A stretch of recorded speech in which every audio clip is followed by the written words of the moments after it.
everybody. It's Mark Miller here. Roy Becker's with us. I am indeed. Welcome, everybody.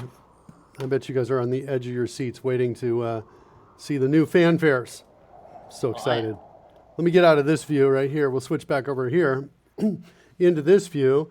You know what I'm guilty of, Rory? Oh, surely nothing.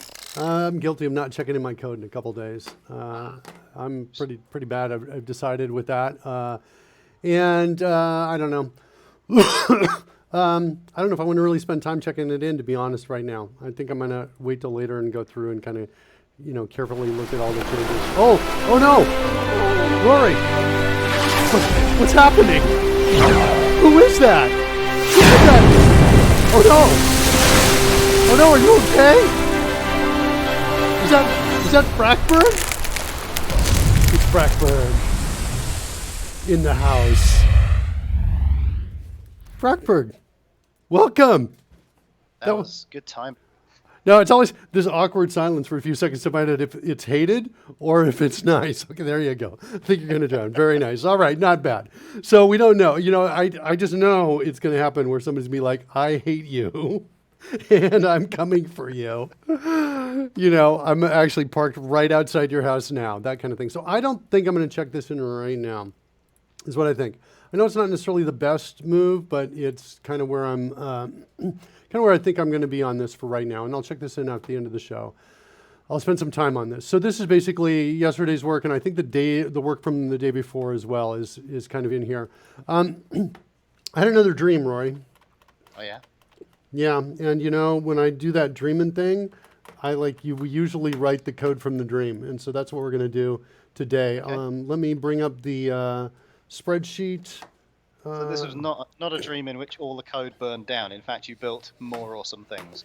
Yeah, that's right. I used to have a joke when I was a younger kid and I spoke at conferences. I used to have a joke because I would talk about how the voices in my head tell me what to do with the method or the function. Right? They're talking to me. And then I would say, they say, declare this method, declare this class, burn down the house. And, I'd throw just the burn down the house in the middle. And no one ever laughed at it. No one ever thought that was funny like I did. But I always thought that was funny. Oh, that's good. So what did we do after you left yesterday? I think we got everything working. I don't remember. Yeah, we did some tests. Actually, I do remember the tests. Let me show you the test cases. The test cases. I think you were in the middle of writing a test to demonstrate that things were great. Yeah, and that's kind of where I got to. One of the comments, I forget who it was. I think it was PyroCat, who was with us at the end of the show. By the way, So I mentioned this yesterday. I am working. I'm volunteering at a local school here in Costa Rica, and I'm teaching the kids video production special effects. And we're going to be working on actual fanfares for this show in that class. So that's one of the things that we're going to do, and we're also going to work on special effects. So that's tomorrow. Is the first day of school on that for those kids with me. And so sweatshops are legal in Costa Rica? So, Rory, you have a long history of saying only the most awesome things at the most awesome time, at the most, precarious times. And I don't know, I feel like... I don't know where you get this idea from. By the way, yesterday, you were in the middle of a massive, battle. MI6 was getting taken over. You had to leave and go battle some ninjas.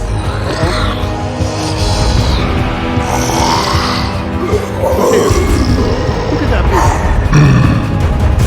We're in trouble, kids. The zombies are going to overrun us. If only sex positive were here. Get them, sex positive. Get those zombies. Sex positive in the house. Bad zombies. Greetings, sex positive. Are you literally downstairs bumping up my numbers? Taking me from 6 to a 7. Look at that. Boom. Bam. Oh, wait, we dropped down to a 5. That was quick. Holy cow. People did not like that intro, I guess. I don't know. It wasn't my fault. Well, not me. Not me. Blame the turkey.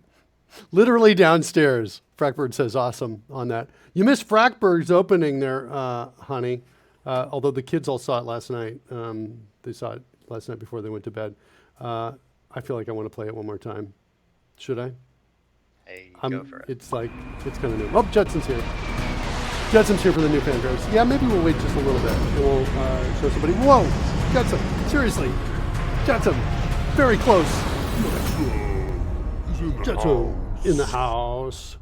All right, let's do it. I don't think it's, yeah, duck, says Jetsam. I'm going to do, we'll show Frackburks one more time. Here's Frackburks. I kind of like it. Whoa. Whoa. Good thing I practiced my dog paddle. Woo.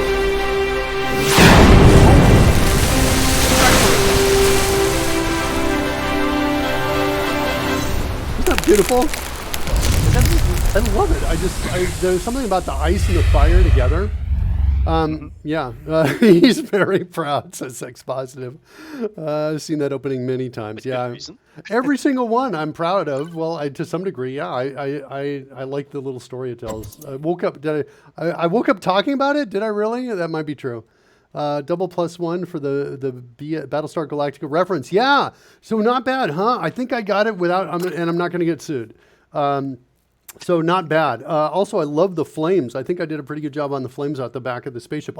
Most of that are just flat 2D pictures that are animated, right? So it's a flat 2D picture of the Viper, and then I got you just take some. One of the things that's so interesting about this that I'm learning is you just take a little. You can take a 2D image and make it look 3D if it's not a primary image, or you can put a little 3D effect on it. Oh, Will, check it out. Look at this. What's this, Will? I'm on fire, Will. Seriously, come on. Will, please. He needs no introduction, but if you insist. Look out, kids. Here comes Will Bennett. Copperbeardy says, hey, all. Copperbeardy, what's going on? We're not getting yours. Something's going on with yours. Second day that that's been the case. Wait, what'd you say? That's the second day that's been the case. Yeah, I'm going to go give it to him. 'Cause, it's not a morning without. Will broken.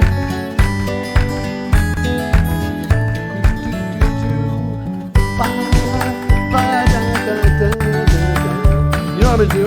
I got actually another Copperbeardy idea coming up. So Copperbeardy is in the house. Don't get queued up. Yeah, they do get queued up, I thought, and then they unqueue as well. Jonathan Delfraise is with us.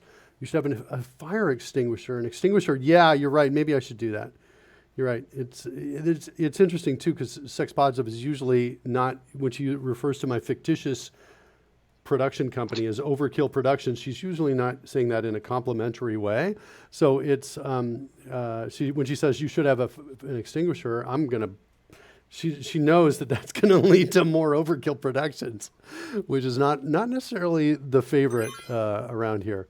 Watch it, buddy, says to Will Bennett. What's Will Bennett say? Last time I ran afoul of Sex Positive. Today I timed my words carefully. Peacock alert. The word turkey is not coming out of my keyboard. I did say turkey by accident earlier. I did. Hopefully nobody caught that. No way I'm even thinking turkey. I don't even know the word turkey. How do you even spell that, says Will Bennett. And Sex Positive is like, oh, you better watch it. Bird is the word, says Copperbeardy. Hugo is in the house. Hugo's due for a refresher, doesn't he?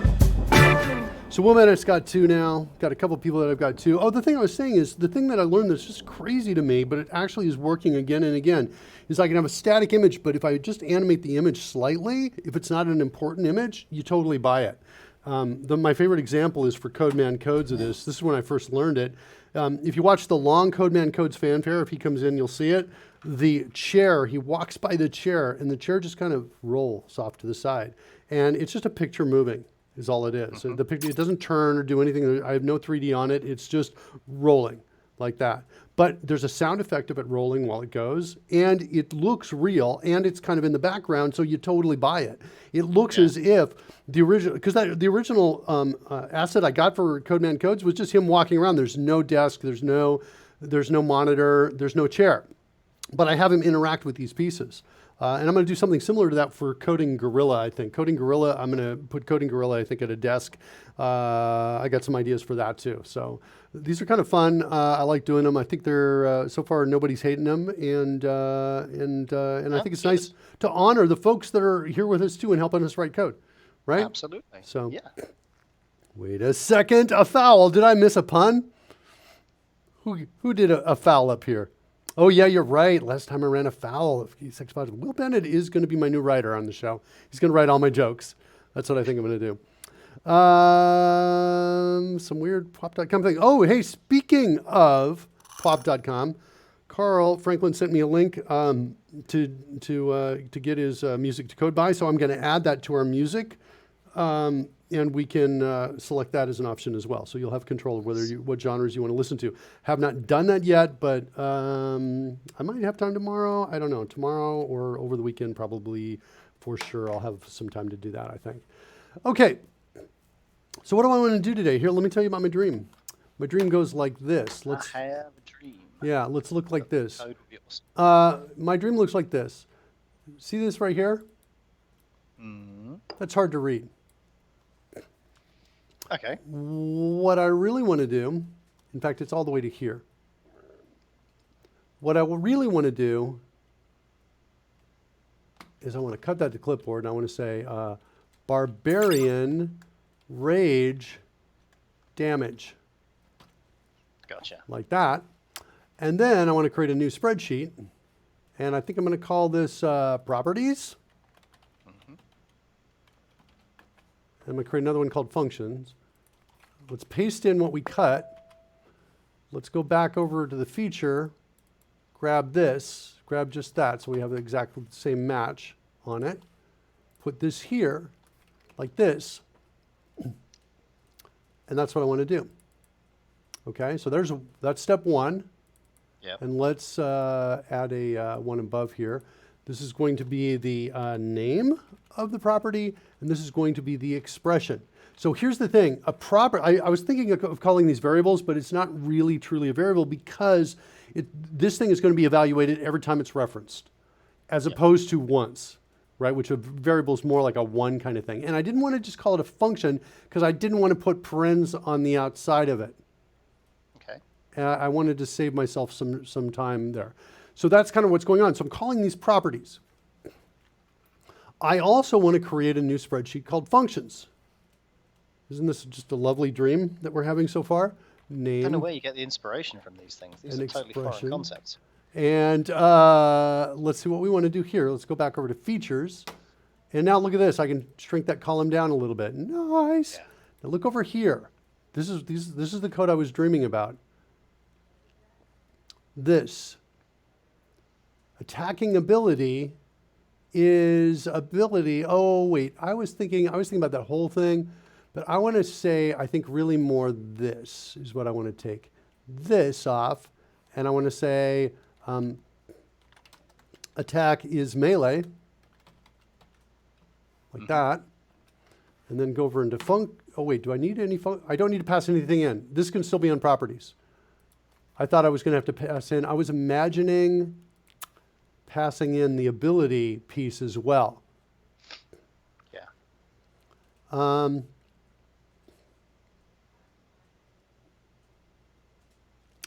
Or, let's do it this way.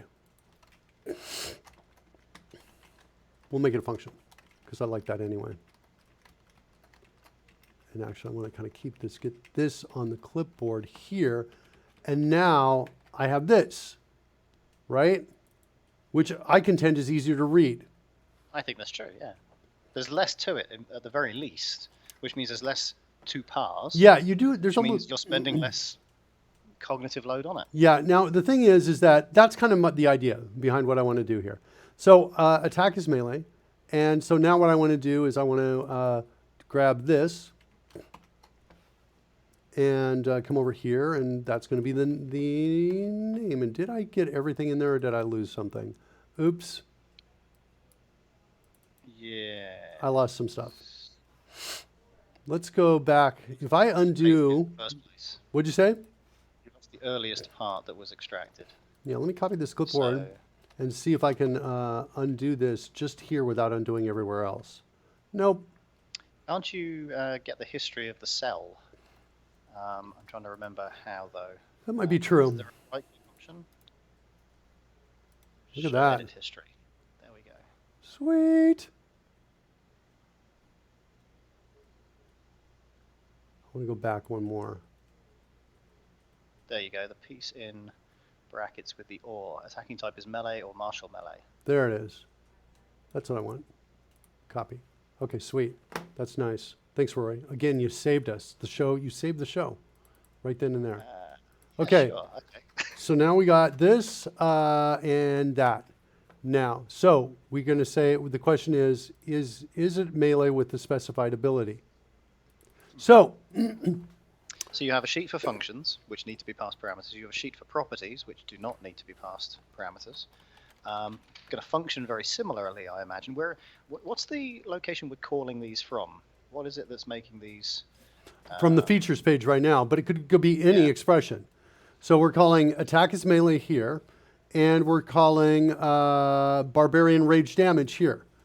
So, Gotcha. so right now, having made this change, all of our tests which we're passing yesterday are going to, or that are related to the barbarian melee, are likely to fail. In fact, I think we're going to see that. In fact, let's actually run. Let's take the D&D app. Let's shut it down. And Rory, by the way, are we? You know what? I realized I didn't refresh my the drone page or the front overlay or any of those things. We have nothing obvious in front. Let me refresh those. Let's see if we have ability. See if you can do an awesome in the chat room, Rory. And control. Awesome! Yay. Okay, cool. So we did we had problems yesterday on this, and my theory is after I restart machine, I gotta start it up once and then shut it down and start it up a second time. So I gotta run the overlay app once and then shut it down or run it a second time, and then everything kicks in. That's what it seems to be the case. So now I haven't saved this yet, so all our test cases should pass. So I'm going to go over here in the D&D app. Let's run them. So here's the goal. The goal is all our test cases passes by the end of the show. And with the data that we've just changed sent out. So right now we're going to run this, and we should see everything pass if my recollection on where we were yesterday is correct.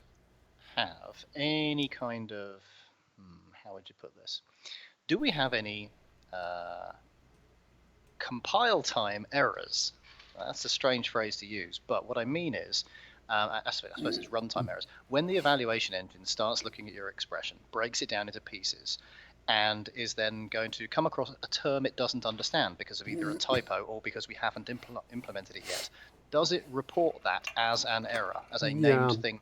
It does. It does as an exception, but if I handle the exception and do nothing, we just go right by it. So one would expect that after all these have all passed, obviously, we can see that right now.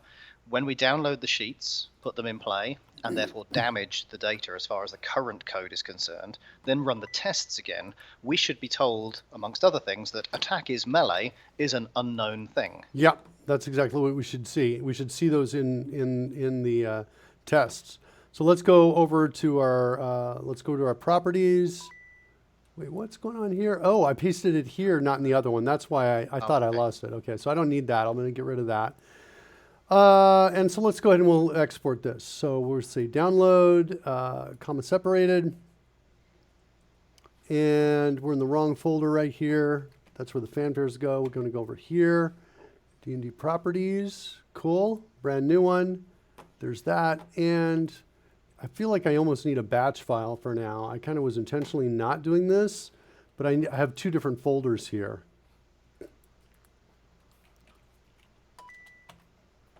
Like that. And what's going on here? This is on Guy Awesome. I just noticed I'm like in front of my my bottom third stuff. There we go. Let's get me behind so I look a little bit better. All right, so there's properties. Let's take functions and bring it down too. We're going to work on these one thing at a time, I think. And functions is there. And these right here are not going to actually break anything because we haven't written any code that work with these yet. However, the piece that I got to send down are the features, is the feature spreadsheet. That's the one that I changed to use these. So contains a reference to something the system is incapable of finding. Yeah, this is the one that's about to break things. When I bring this down, this barbarian rage damage is unknown, and so is attack is melee. So Hugo's launching the rocket there. I thought for sure that was Surly Dev. Surly Dev's kind of that guy, right? All right. I'm saying nothing. You're saying nothing. Oh yeah. Yeah. Okay. So there we go. The cool thing about doing this, so I do this class once a week at the school. It's on a Friday. But the cool thing about it is that I think I have a sense we're going to be doing more fanfares. Pyrocat I hope Pyrocat shows up again because holy cow, have I got a really fun idea for that and for that name. So that would be cool. All right. So we've sent this. What did I just send this to? I sent it to one, but not the other. Right. I put this out in data. I need to put it in test data now. Let's put it in test data, features, save. To be very careful about this. I really, really want something to automatically just, I want to hit a button and have all these go in the right place because this is pretty time consuming, all of these steps here to send this data down. With that, let's run all our test cases and see what we get.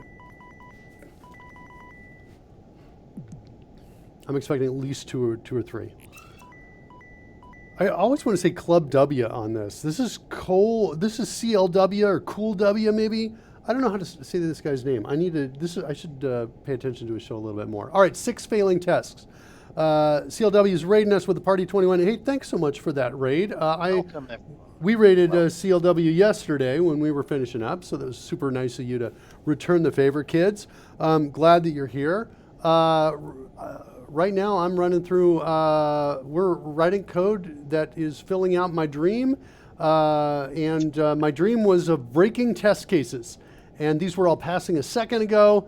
And now they're failing because of a small change I made in my dream. The essence of my dream is I've got an expression evaluator that's evaluating these Dungeons and Dragons rules.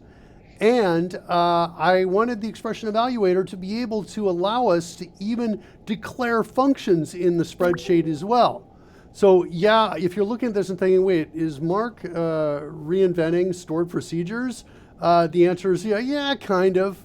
I'm kind of doing that. So I want to be able to do these. So Barbarian Rage Damage is a new property I've declared, and this is its expression that's tied to it. Which means if somewhere else in the rule for the on-activate of the Barbarian Melee feature, which also, by the way, accepts a parameter, I want to be able to come in and just reference Barbarian Rage Damage right here in the expression instead of what I was referencing, which was this really hard to read call to table access, which goes the Barbarian table, looks in the Rage Damage column, then matches the row to the level field of the level of the Barbarian.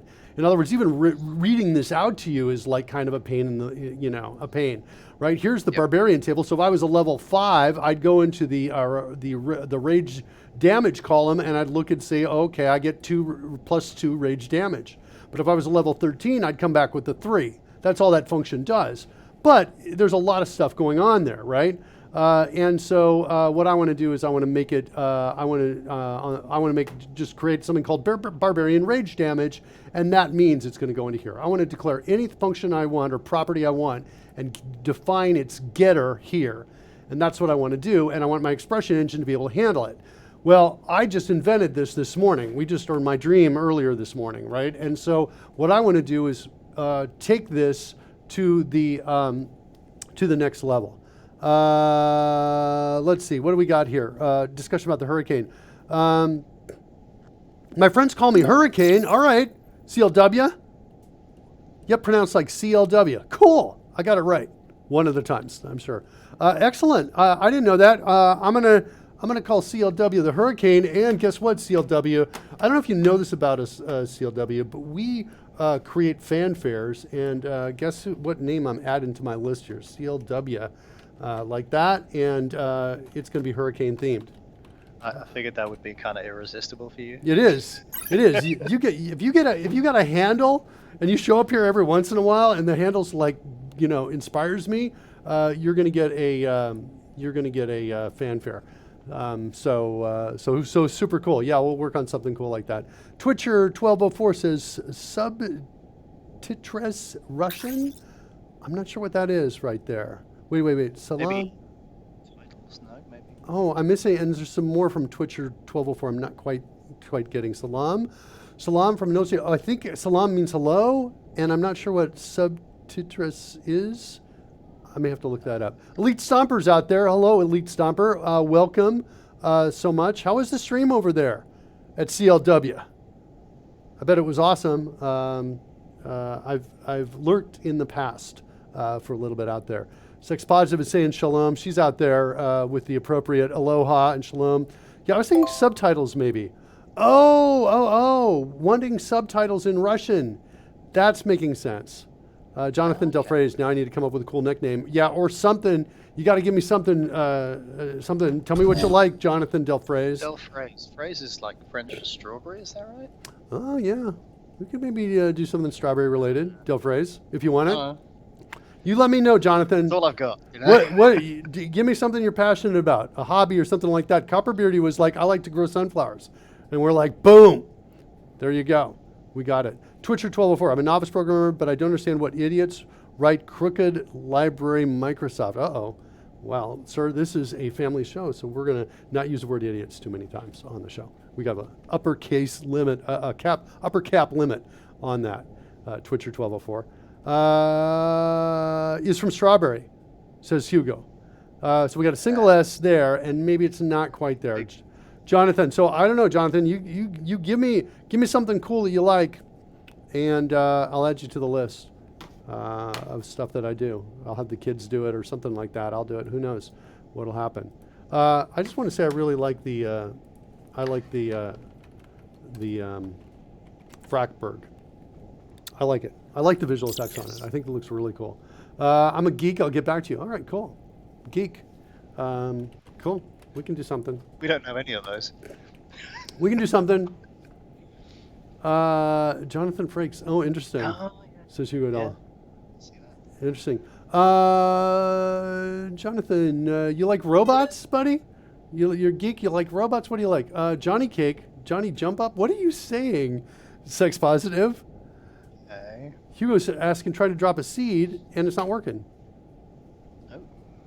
Why didn't that work? Are we dead in the water, kids? We can't go up anymore?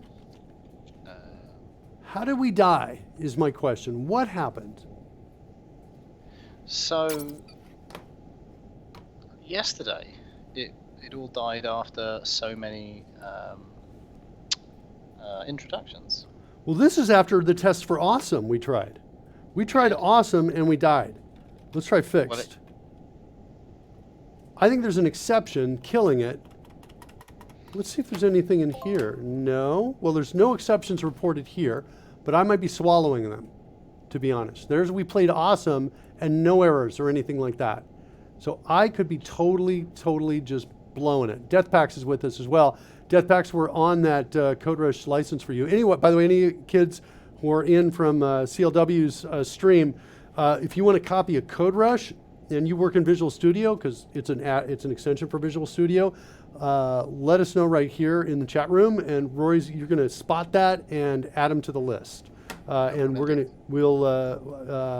and Rory, you can just text those to me in case I miss them, and sure. We'll do that. Lost Signal R again. I think I lost Signal R, but I think it's my fault. Codeman Codes snuck in. Codeman Codes did sneak in. That's all right. Sometimes you can sneaky. You can be sneaky. Codeman Codes, glad to have you with us. Glad to have you with us. I was actually going to talk about something. Codeman Codes doesn't want to. I was going to say, here, we'll just show part of Codeman Codes opening here. I was talking about this earlier. I was talking about how you can have, in Codeman Codes, what I'm about to show you in that intro, there's a chair. And Codeman Codes walks by the chair. And when he walks by the chair, you probably can't hear it because the music's a little bit loud, but the chair rolls. And you hear the sound of it rolling. But that chair is not 3D. It's not rendered. It's not part of the original asset I had. It's just a picture of a chair I have in the background. And as he walks by it, I give it a little animation. And check it out. Watch the chair. Isn't it cool? I can't stop it. I can't stop it. I know Codeman Codes didn't want to do this. I can't stop it. I feel like I would have the lean right about here. Nah, not Regex. Not this time. Yeah, I got it. You got it. Also, I figured. That's been updated. What'd you say? That's been updated, hasn't it? No, that name one coming up. Is that always like that? Yeah, it's always been like that. I haven't changed that one. But I did. You saw the other one for him yesterday, where he's running through the brick walls. You didn't see that? I think so. Okay, you want to see it, Rory? Everybody else has seen it. I think I'm going over. We got to get into this. Late. Here we go.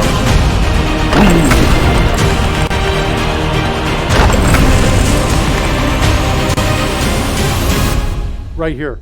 I want him to say, "I've got it." I got to change that. I need him to say, "I've got it" right there. But anyway, that's even if suppress the fanfare, it still plays. Yes, it's Codeman Codes.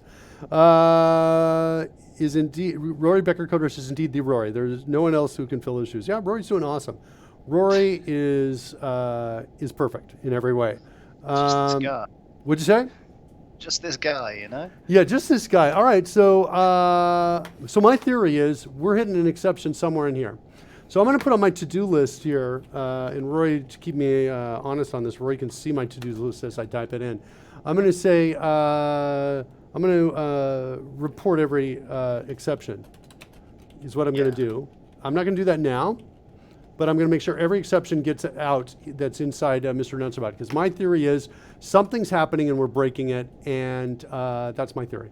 So what I'm going to do, though, is, well, I'll just shut this down, and I'm going to shut down the this as well. That'll reset the overlays.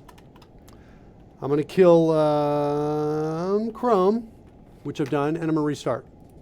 And when I restart, and then I'm going to refresh as well the drone game. I could have actually refreshed the drone game as well, but I'm pretty sure it's not the overlay's fault. I'm pretty sure the problem is happening out here on the side that's connecting. That's what I think is happening. So let's try that. We're restarting. For most of our fanfare this morning. Wait, Copperbeardy worked though. That means our queuing is maybe not working. I'm going to suppress fanfares because we've heard most of them. Anybody comes in who we haven't played, I'll play them by ear. Copperbeardy is in the house. All right. So now let's see if we can control things. Let's see if I do a launch.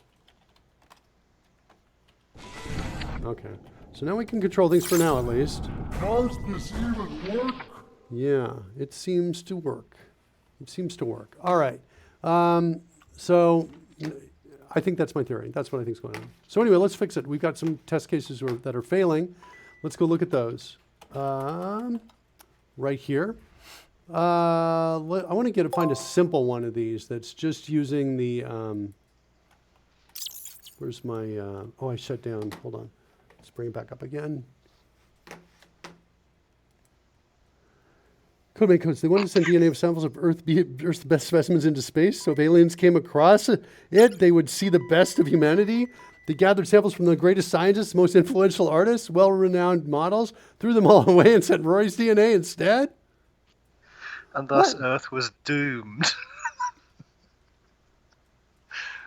Oh, man. Oh, dear. But I like that they started with good intentions. They wanted it to all work out. It was an initially good plan that's got hijacked Yeah. by some politicians with no clue. So I'm looking for a feature that works with Barbarian Melee, and I want the on activate for that Barbarian Melee, because I want to solve this one first. This one's simpler than the second one. The second one I've got to work on parameter passing, and I'm like, I think I'm going to need some refactoring, because I've already got code that does this in one place. I think I need to put it in a second place. I don't want to copy it. I need to look at the code. It's going to be heavier. So this is lighter, Barbarian Rage Damage. So let me see if I can find a test case that's just, I think it's this one. Activate feature, because it's going to call on activate. Sweet. And here's our failure right here. Variable, Barbarian Rage Damage, unknown in expression. Perfect. Okay? Accurate at everything. That's what we want. Yeah, so there's our problem. So let's go figure that out. That's going to be down in D&D Core. I've got an all items folder, and inside here I've got all action shortcuts, all features, all players, all spells, all tables, all weapons. These are my access, essentially my classes that give me access to these tables here. And the whole point is that I can put the rules of Dungeons and Dragons in the spreadsheet and then have the game just go and run. Which also means I could put the rules of another game in the spreadsheet and have the game engine go and run with that instead. Yeah, right? absolutely. Kind of cool. So let's see here. So I want to look at properties. I want to get in all properties first. That's what I want to do. So I want to create a class that's all properties.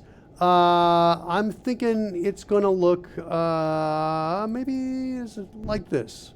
It's going to look like this class. So I'm going to take this class, copy it, and paste it. Or, let me undo that a second. Let's use selection increase here. And then let's just hit Shift Enter to duplicate it and see what that looks like. That might be a little easier to make changes to. We're going to call this all properties, like this. And I don't have anything already called all properties. We're going to load the data, and we're going to pass in the D&D-properties. That's the name of the file we saved, I believe. Okay. Wait, we know how Mark gets the beard dyed? Was that because of the smoke or the flowers or the what? Possibly the flowers. The flowers. What? Pink Look, blue going on there.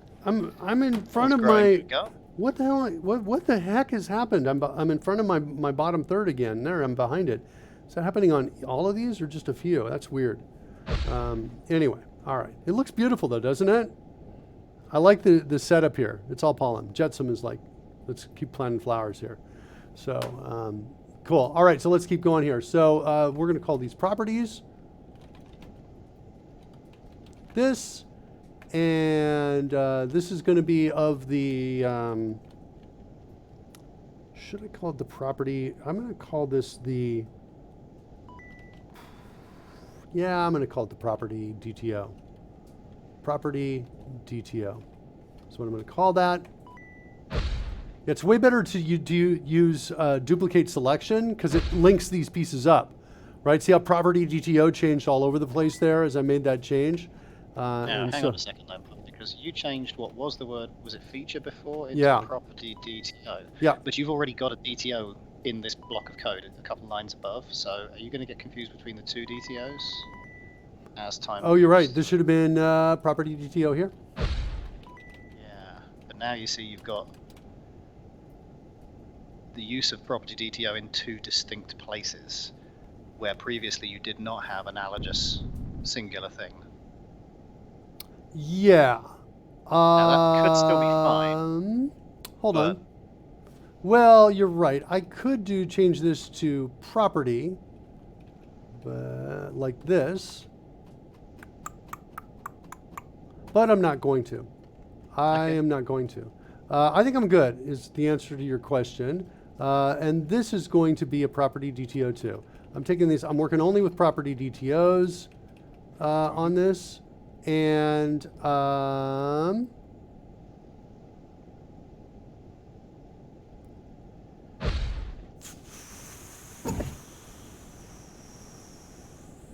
think I'm just going to say here, I'm just going to say property is equal to data. That's all I'm going to say. I'm not going to do any conversion on it because it's just strings and the properties are pretty simple, is what I'm going to do. Now I'm going to declare my property DTO. Let's move this to its own file. And thanks, Roy, for the pair programming assist right there and the observation. No trouble. Command code's got to go. It's got to run. Always got to run. He's saving the world everywhere he goes. Have to go in the office and pick up some stuff. Breaking my streak. Been just over a year since I've gone into the office. Wow. I'm going to stop in and say hi before I left. All right. Well, command codes. We wish you luck with that. Say hi to everybody. All right. So here we go. This is our property DTO. It's going to have a string called name and another string called expression, like this. And that's, I think, pretty good. That's all we need. So with that, so we've got the static constructor here, all properties. It's going to load all the data using our CSV helper that's out there. And all we're going to do, in fact, I guess really I could just come in here and say property is equal to this. I don't really need this second load data. I was using that before because I was conditioning the data as it was coming in. I'm just going to do this instead. So it simplifies it a little bit. We got our getter. And I think we're good. Okay, cool. So that's step one. Not going to fix our problem yet, but it's step one. Let's take this and move type to file. I do have a place here called DTOs where I'm putting stuff out over here. So I think I'm going to drag it over here. So I've got all my data transfer objects here. Next, we need to go to our expressions. And for variables, we've got this D&D character property that's kind of like, it's kind of weight, heavy and big, but it kind of shows us what we need to do. We also have some shorter, lighter weight versions that look like this, which I think I'm going to use instead. I'm going to just grab this, duplicate this, and we're going to say D&D property variable. No, D&D property. Should I say property variable? I think I'm going to call it D&D property. I think it's what we call it. So I won't end in variable. And so now we're going to come down here. And now what we want to do is we want to say, hey, look, all properties dot get token name, like that. And do I want to save it? I kind of think I do. So we're going to say the property, like that, is equal to this. I want to split this. So I'm going to use, so let me show you. Here's what I want to do. I want to take this from a field and turn it, from a local and turn it into a field. So it's 2 steps in CodeRushed. Step 1 is split initialization from declaration. Step 2 is widen scope, promote to field, like that. Actually, let me go back. I think I can do it in 1 step. I think I can just say widen scope, promote to field, and CodeRushed does that for me. So there we go. Not seen that version before. Yeah, no, it's been there for a while. I just forgot about it. So now what we want to do is we want to say return property is not null, like that. Whoops, like that. Okay? So that's, and now we've saved it. Handles is called just before get value. So now what I want to do here is I want to say return. Uh-oh, I think I need.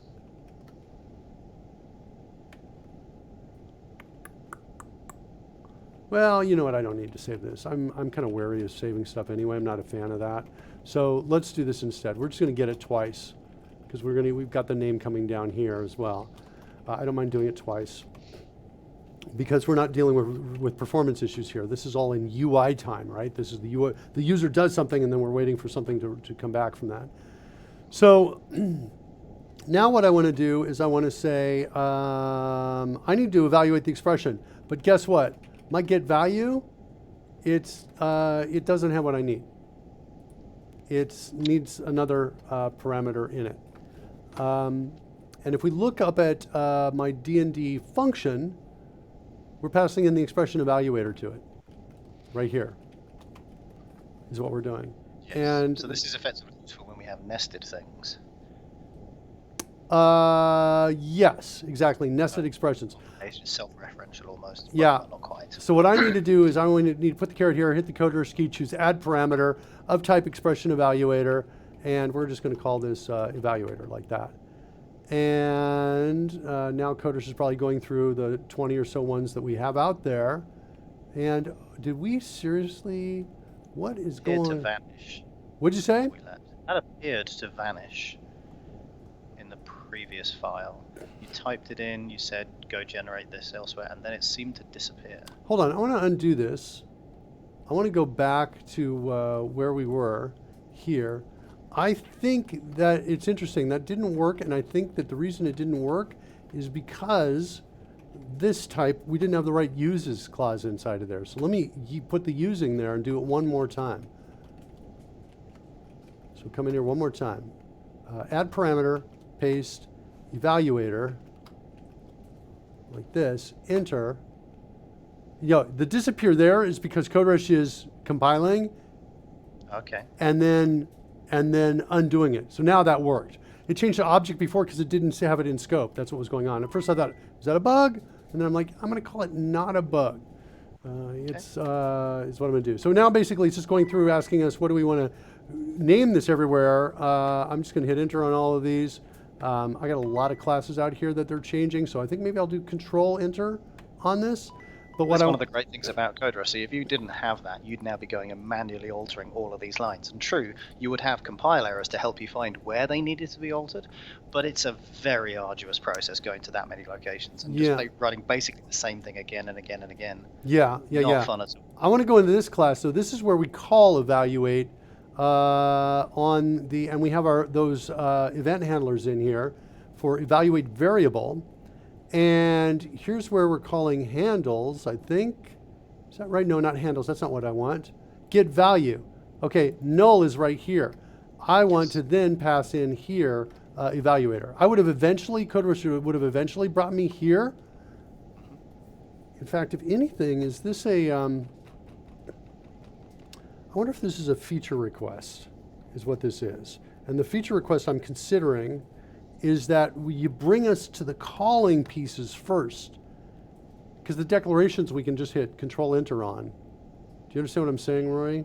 It's more important that you substitute in some useful code in the call sites than name appropriately other things. They can be defaultly altered Those later. should be first in the list. Things first. Yeah, I'm gonna mark it as an issue. So hold on a second. Here we go. So feature request. It's kind of a.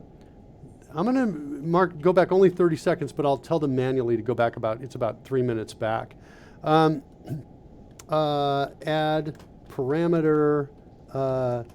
Take me to calling sites first. And there's the log. So that's going to go out. Oh, man, it's not going out, Roy. That means you got to do it manually. Input string, wait, was not in a correct format because I got a dash in there. That might be my problem. Hold on. Give me a second, Rory. That's my theory. It doesn't like the dash. As an additional parameter. That's what I'm thinking because of the dash, maybe. Let me try taking that out. Because, you know, we wrote this ourselves. It's the crudest parser in the world. Add parameter. Let's try dots. Still, didn't like it. Input string was not in a correct format. Yeah, I don't want to debug this right now. Is what I think I don't want to do. So Rory, I'm giving it all to you. Mark the time. Hold on. Do we got to show URL here? Let's set the breakpoint here and run it. And let's get inside. And actually, I'm going to debug it for a second. Here it comes. And let's see where we are dying on. Okay.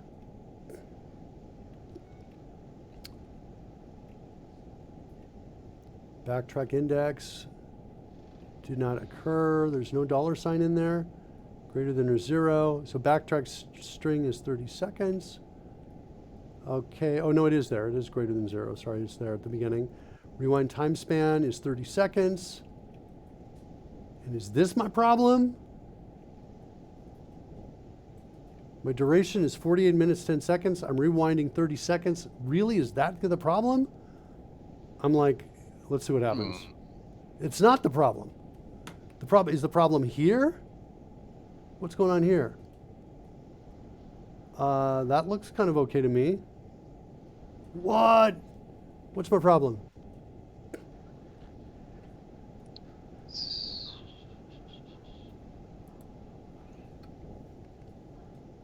That looks good. Yeah, we don't need this in parens. True, but that's just. What is? How is that failing? Oh wait, hold on. Maybe it didn't fail. It just took me out here. Sorry, I thought it was failing. So it just worked? It did last time. What's the difference?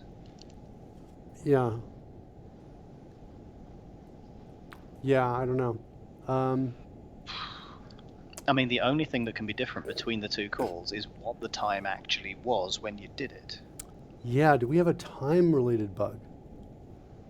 Is there a problem maybe in subtract? But subtract isn't us, is it? That's literally. I thought that was the .NET framework. Let me try. So that email should have gone out for that last one. I'm just to send it one more time just to get back in here. I'm going to step around it. I just want to write some code in here. I want to put a try catch in here on this guy. Well, I've got 2 emails take to calling sites first already. All right. Yeah. So we don't need to send it. So I'm going to go here, and then we're going to get to the debugger to break call right here. I need to reference. I need essentially the same code here.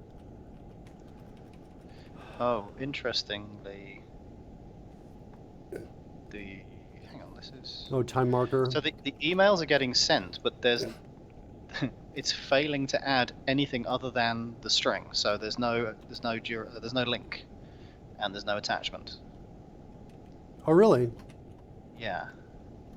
So I think what happens is it fails to add the extra piece of information and then goes on to send the email anyway.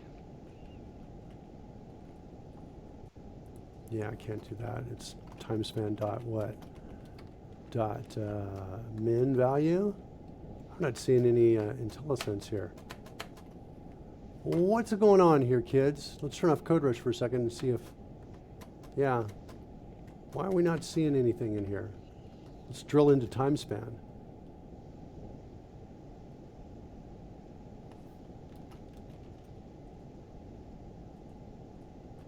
There's a min value in there. All right, we're going to use that. Has your IntelliSense come back now? It took a moment or two to get to that drill-in. Yeah, that's exactly what it was. It was just So taking this its is time. a mode on demand of Studio did not have the data in play. Yeah, I turned off IntelliRush to see if IntelliSense had it, and it didn't have it either. Usually when we don't have it, they don't have it. That's usually, or when I say usually, every time I've checked it, that's been the case. So, okay, so we've got a new break here, because I think this has been our problem. I want to look more closely on this, what's going on here. I think that this might be our problem. And I think I want to do something else too, just to get us some data so that we're in here. We're going to say duration stir. Oh, wait, we're going to have show data.duration. We're going to have that actually when we get down here. Show data.duration, we should be able to interrogate when we get to the breakpoint. So, all right, so there's that. We're at the beginning of the try. I'm going to move right on out to return null. Yep, really? I think I have to hit F10, and then I can do return null. I can jump here. Come on, can I do it?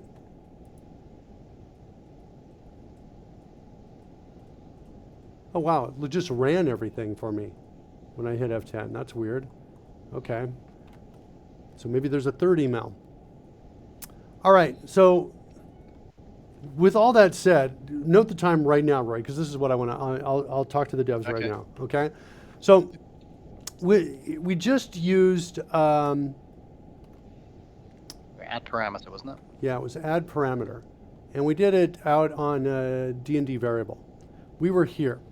I guess two things. One is we used add parameter. Yeah, two things. One is potentially a bug. We used add parameter with the expression evaluator as the type, but this was not in the using statement. And so everywhere else it put the type as object. Okay? And I was like, well, is it a bug? Maybe it is, maybe it isn't, because once we put the using statement in correctly and we had decent code, you know, that could compile, then it worked correctly. I guess my argument is hey, if we have a type here and we don't know, we can't resolve it, just use the text of that type, don't change it to an object, is what I guess I'm suggesting. That's suggestion maybe one. Okay, so again, the scenario is you're in a file, you want to add a parameter to the declaration of that, and that type is not in a using reference. So that's scenario one. I want that to be smoother. Scenario two is when I do that, I've got like about 30 classes, well, maybe 20, that descend from this. And it was taking me to all of those first, just asking me if I wanted to call the parameter the same name as what I already have in the ancestor. And the answer is, of course, yes to that. But it was taking me to each one of those, and what I wanted to do is take me to the calling sites first, because the calling sites is the more important place. Do I want to pass in null, or do I want to pass in, you know, a local variable that's of this type? I want to do calling sites first, and then when I get to all the descendants, you can take me there last, or maybe don't take me at all. That's it. Okay, Rory, thanks so much. That's what I want to change. Okay? I'll get that off to them as soon as. Okay, so by the way, do we have a navigation thing to jump to calling references to this? Are references the same as descendants of it? Yeah, I don't want the overrides. Oh, that's interesting. I'm only seeing these? My guess would be, my expectation would be references would include the one reference Oh, it is there. The one at the top is there. Okay, cool. Expressions. That's where I wanted to go. Okay, just make sure that we're there. All right, cool. Yeah, that shows you how many of those that we've got.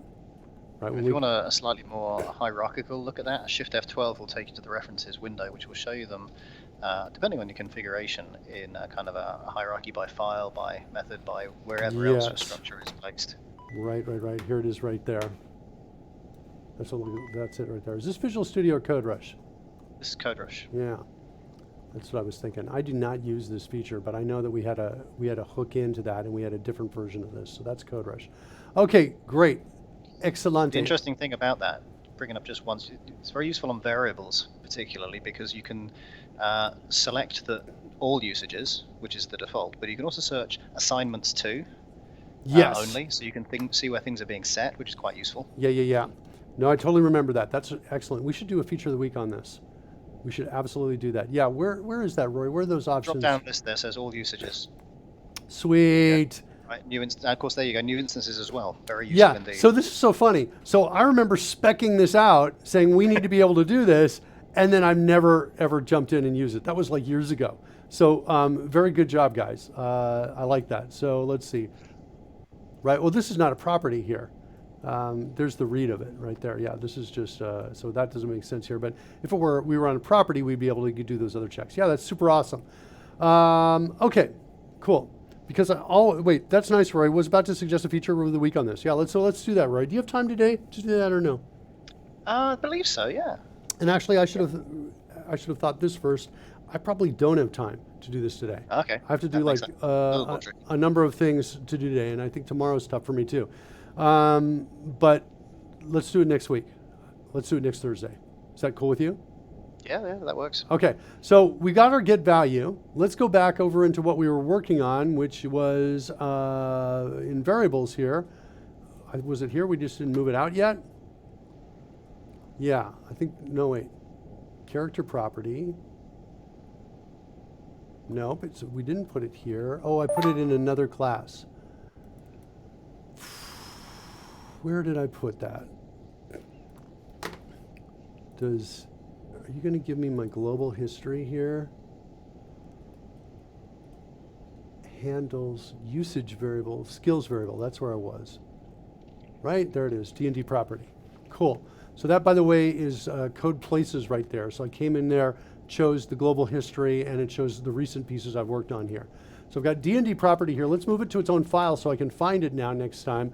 It's not an enum, though, so I'm going to drag it up here into my variables group right here.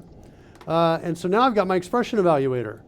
So now what I should be able to do is say return evaluator dot evaluate, and passing in property dot expression. Yes. And, I don't know. Should I check to see if this is not null or not? I guess I could do it, but, we're not getting here if we don't get here. That's true. It would crash in the handles. Yeah, I'm going to go ahead and keep it like this. I'm going to do this. Normally I'm in favor of defensive code, but it's like things would have to get pretty bad in here to get to this point. So, and if we get an exception, it'll probably be caught in test cases anyway, for it to get that bad. So now I've got to get an evaluator. I think I may have done everything we need to do to fix that test case. So now we've got 6 failing. Specifically, well, let's go out here to barbarian melee condition. Let's just try this one.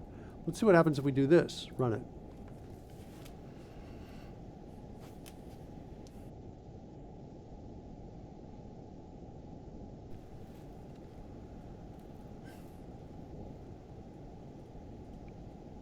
Yeah, look at that.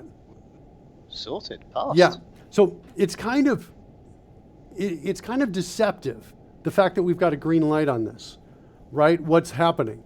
Because there's a lot that's going on. I think something like 4 different tables are accessed just to check to see what's happening here, and to verify that the damage offset this roll is at 2. In fact, holy cow! Here's check this test out.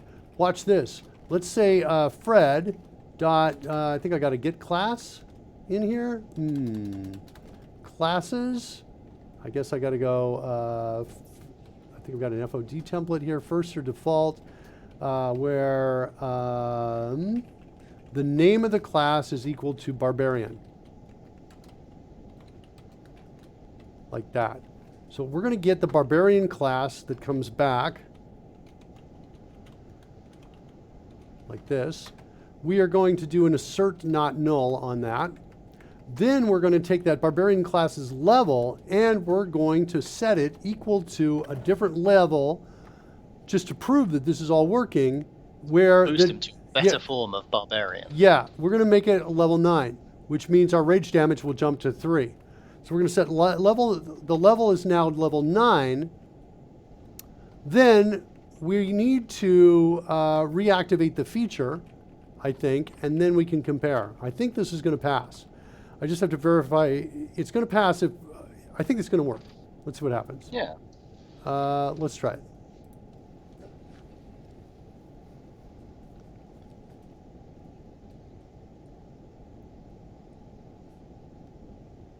Nope. Expected 3, but was 5? Wait. Oh. We just... How did we get to 5? There's no 5 in the rage damage column. Are we getting the wrong column? The rages, that's got a 5 in it. Proficiency bonus has also got a 5 in it. So. Yeah, but it's not at level 9. That's flipping crazy. Oh, wait. I know what's going on. Oh. This is the piece I was not sure about. Watch this. This is going to fix it. You know where we got the 5? It's this plus this, because it's calling offset, which is simply just incrementing it. We need to call reset turn-based player state or action-based. We do on line 91 as well, actually. So yeah, because we're doing 2 tests in a single test, we do need to do a full reset on each one. Right. I actually like to do this. I think PyroCat was suggesting, hey, that's a lot of tests in that one test. And I was like, yeah, but I kind of like to do it because I kind of like my unit tests to kind of be more like function tests where they're kind of, or integration tests almost, where they're like, we're going to do this step, then this step, then this step. Because the Dungeons and Dragons rules are very sequence based, right? I'm going to use this weapon. Well, what happens? You've got different things that are calculated because you're now going to use that weapon, but I haven't even rolled the dice yet, right? So let's see what's going on here. Hold on. There's conversation going on that I'm missing. There's apparently Jonathan the Phrase's city is closing down due to the hurricane.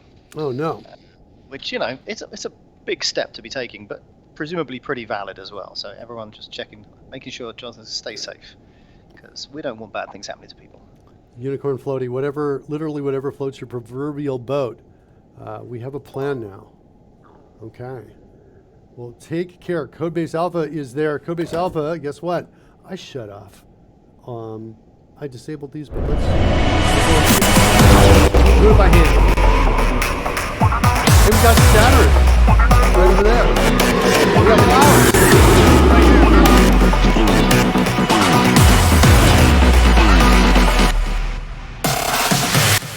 What's spec flow? What is spec flow? I believe it is a framework similar to, well, it's a testing framework, but it actually it's more, I think they call it a behavioral driven thing. So essentially, you spec things out more in an English style. Oh. Unless I'm getting it confused with something else. But if I'm not, then again, the specification, that is to say the text you write, it takes on a more English form, is then interpreted into test like scenarios and then run in the same way. Am I getting that right? We'll find out. Unit testing, unit testing framework. Rory is correct. Oh, that's super cool. I've not tried it. No, I've not. Okay, so we're going to reset. Now we're going to set the level up to 16. And now we should see the damage offset go to 4, right? And so, oh. We've not rerun since the adjustment, I think, since you reset. So the code has been changed.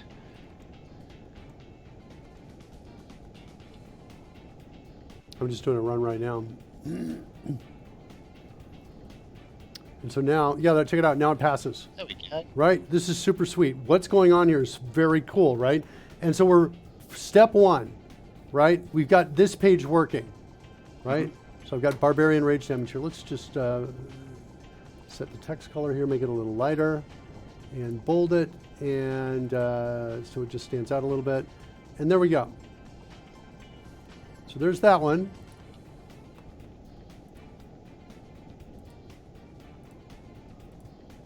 The same thing here. Next is this one. This one's trickier. Actually, let's go find out what's failing now.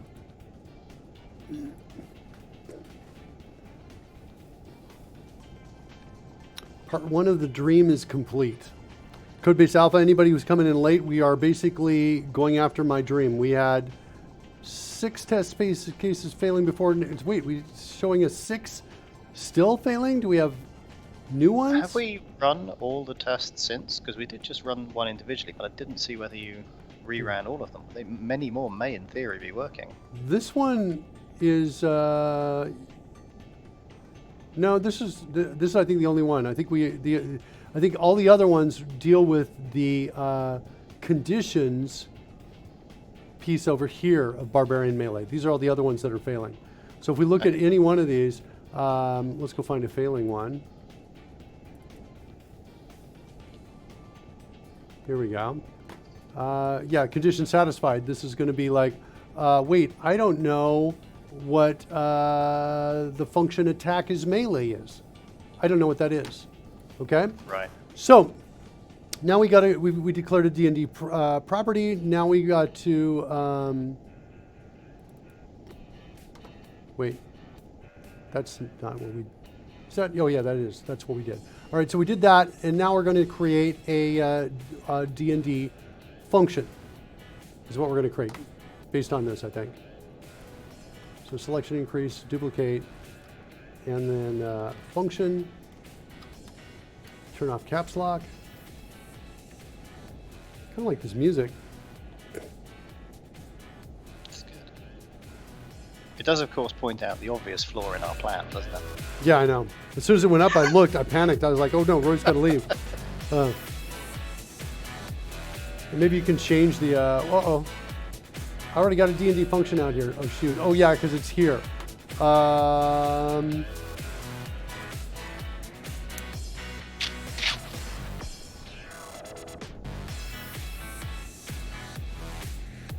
what I'm gonna call it. All right. And now we want to call this the function GTO.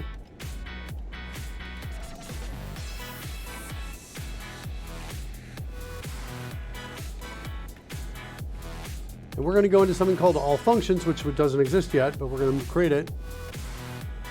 And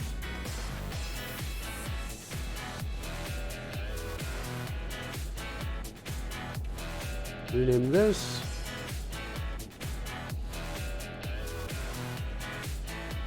And I think we're done with this work. Let's create our function GTO. Let's first move this to its own file.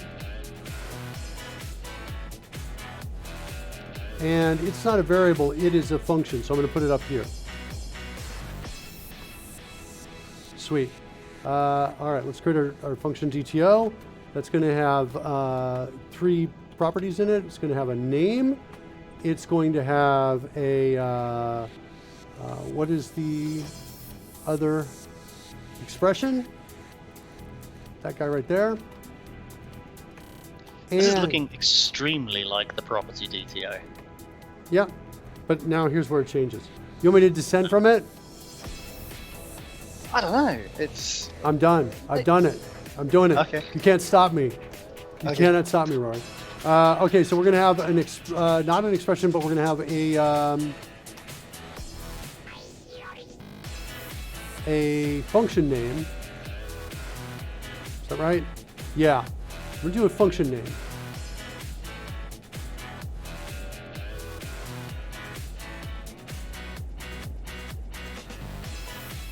That's what I'm going to do. Cool. We're going to create all functions in a second. So I'm going to do a function name, and then I'm going to have a list of strings, which are going to be the args, the arguments, which we're going to figure out after we build it, after we read in the data. Do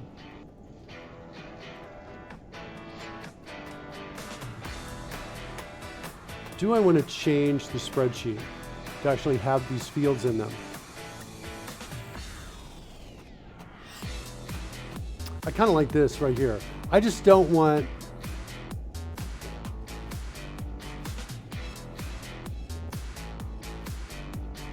I'm going to get errors in CSV is what I'm going to get when I try to open this up. All right, we'll try to handle the errors. I want the CSV engine to ignore these two right here. And let's go work on all functions right now. So we're going to go, that's going to be based on all properties right here. Duplicate that.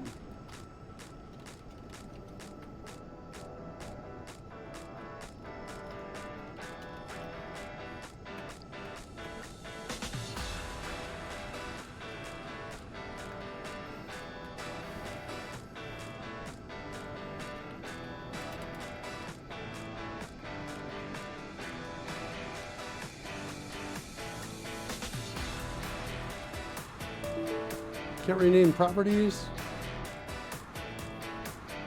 Oh, did I just rename it in one place, not the others?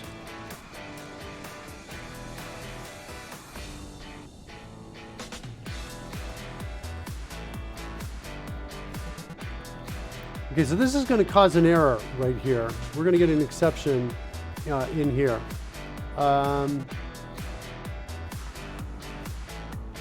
And this is going to be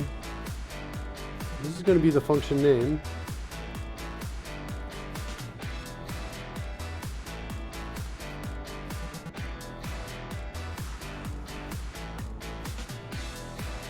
Then I want to say right here, I'm going to call process arguments, I think. Like this. And so we're going to come in here and we're going to do something like this. We're going to say name.index of open paren. And we're going to call this the paren index. We're going to say if paren index is greater than 0, then we're going to say function name equals name dot everything before that, and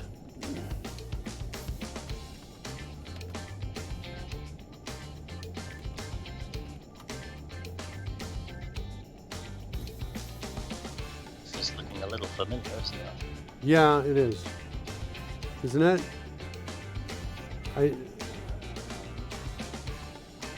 I felt originally when you were sort of talking about this that this was very likely features sheet, and that actually maybe these could be not features, but sorry, not functions, but additional features. The difficulty being that a standard function, as we've defined it here, won't have all those extra pieces that features have, like on activation and conditional stuff, and therefore it needs to be, you know, sourced somewhere else anyway. So it's totally justified. It holds weight to have the functions sheet. Hey, check it out. I'm sorry, Roy. I wasn't paying attention to you saying your great, awesome stuff. It was me. I wasn't paying attention. But you know what I found? I found this in feature. I found this awesome get parameters right here. In fact, I'm going to take this and move it to D&D utils. Is what I'm going to do. Hold on. Sure. So we're going to say D&D utils. Get parameters like that. See where else it's called. That's it.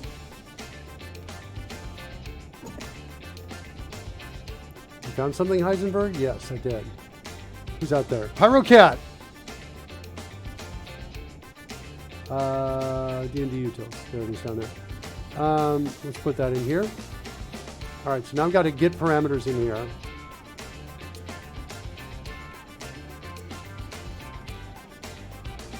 And I've also got this get name.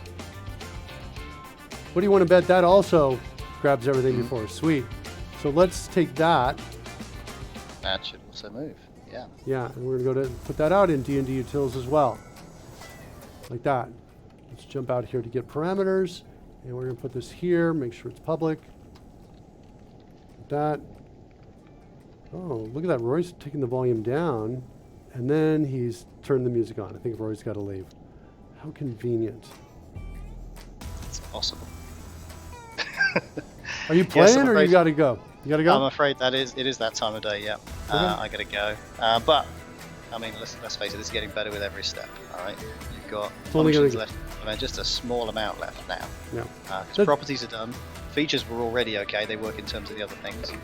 Functions when they're done. And I think all of those bits should then work, right? Yeah, that's right. That's right. All right, go kids. Now that Rory's gone, we can talk about the stuff we really are going to do. It's going to get really awesome in here, kids. I just got to do that for Rory. Just, I don't want to excite him too much. All right. All right, Okay, buddy. guys. Hey, Well, I will take care. catch you Tuesday, I guess. Yeah, Tuesday. We'll see you Tuesday, and then next Thursday, let's record. Look at that. You're awesome. He's awesome from Thank you very Will much, Bennett. everybody. All right, buddy. Catch you later. See you, Rory. Thanks so much. All right, so now we've got get name here and get parameters. Cool. That's what I want. That's the code I really want to put down over here. Thanks, Rory, for saying this looks familiar. Let's go put that. Is it here? Yeah, this is what I want to do. This. I want that. And I want to say the function name is this. And I'm going to I want to rename arguments to parameters. And I want this to be the name right here and here. So we're going to do that. Let's spell this right. Sweet. Look at this. Again, what has happened is like across the board, my webcam has showed up above the bottom third. Don't understand why that is. Let's put that up in front of me there so you can see it. So it looked like a professional show here, kids. All right, so there's process arguments. Now we've got the function name and the parameters split up there, which we're going to need when we actually go to evaluate.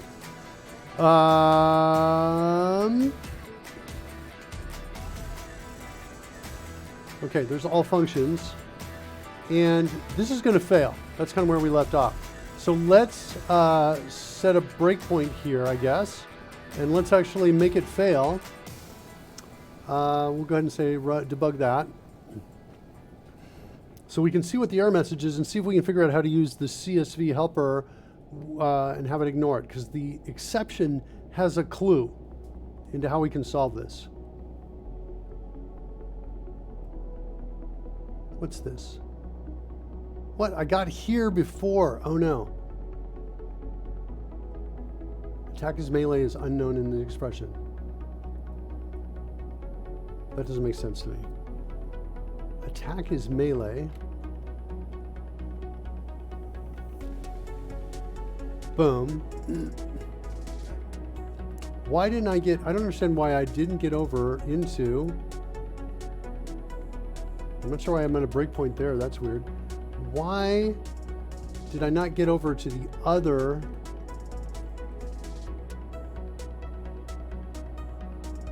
Why didn't I get to this breakpoint? All functions should have been referenced. Should have been referenced, right? Because, hold on.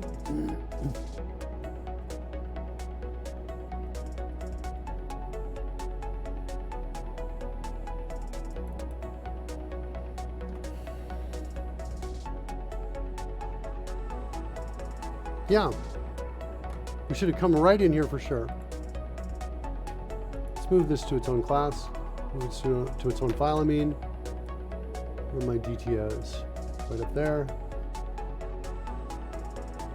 I can't do anything because I'm running. Doesn't make sense to me. I just don't even get that. Why is that the case?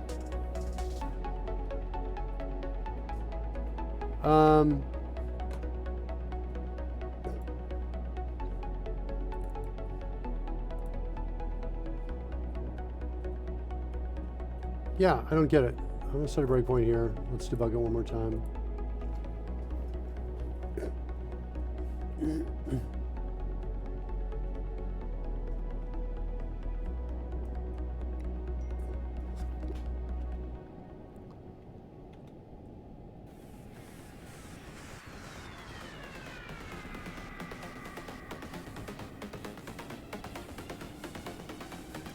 Attack is melee. Strength. I should be from here with attack is melee. I should get to the other breakpoint when I hit up 10 here. And I don't.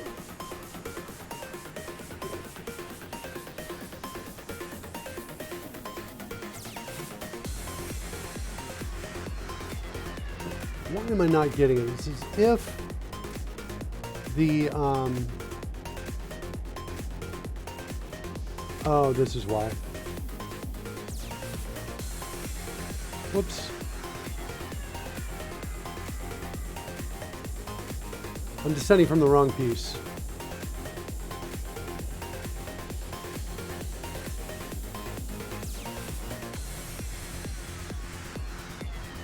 And this is not going to be get value. It's going to be, I think, evaluate or something like that is what I think this is.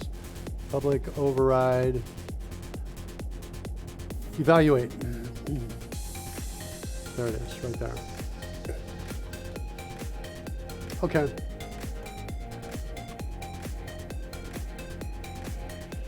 Now I no longer have the function name in here, and so now it makes sense to widen the scope.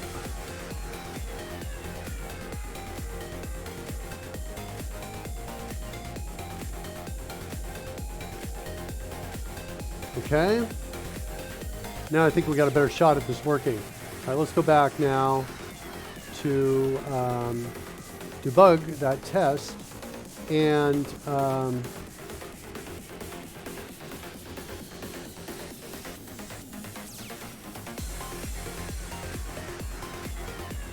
now we should get the error that we were trying to get before.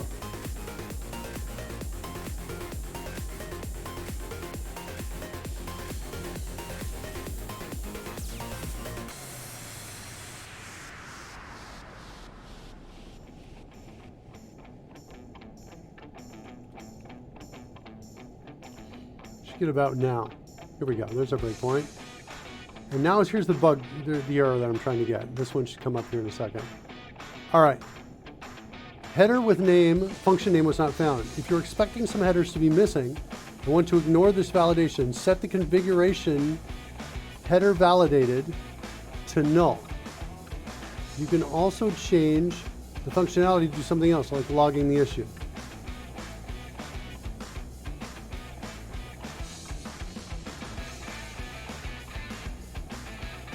Configuration.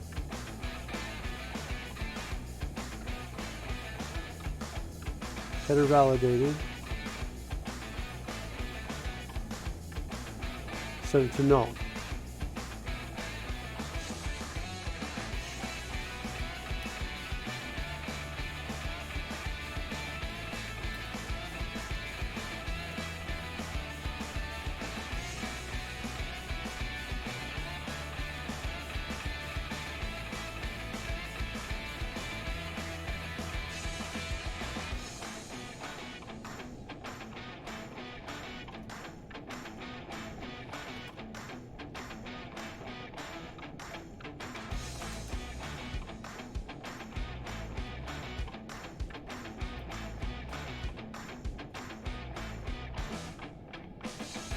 What's happening here?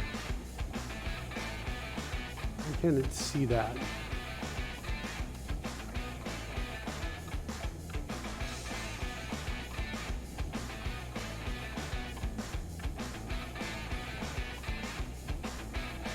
Not getting any intelligence on that. I feel like I'm typing this exactly correct as it is there. Sorry. That's why. Okay. CSV. Sorry. Okay. Configuration. Dropping frames, or is it just me? Asked Deathpatch. I'm okay right now, but I may have missed earlier. I didn't look down right when that came up. Header.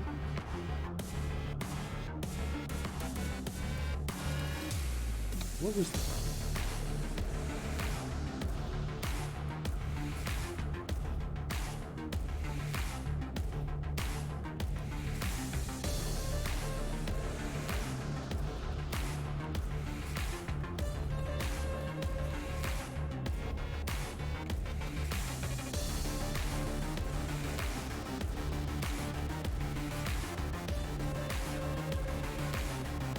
No, it's configuration, sorry. Configuration.header validated equals null. That was the suggestion.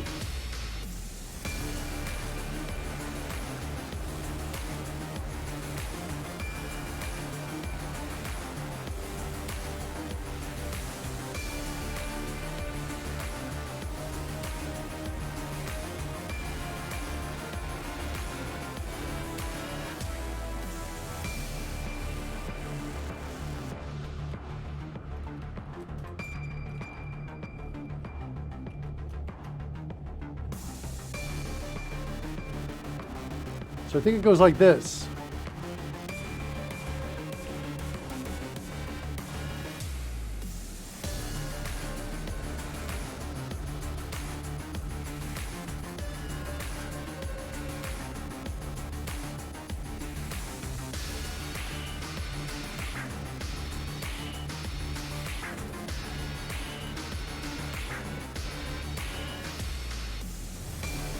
Don't validate the headers. So I think if we do that, then I think we got a shot of getting a little further. And we get a different error, is what I think. So let's do it again. Let's go back in here. We're going to, oops, not here, we want the one right after this one. Debug the test. I'm going to clear this breakpoint.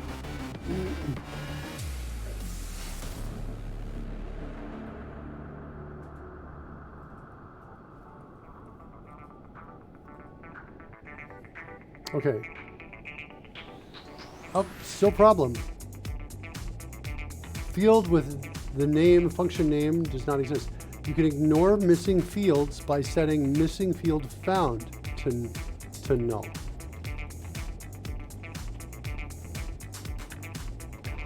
I feel like it's in here. There it is. All right, let's try one more time.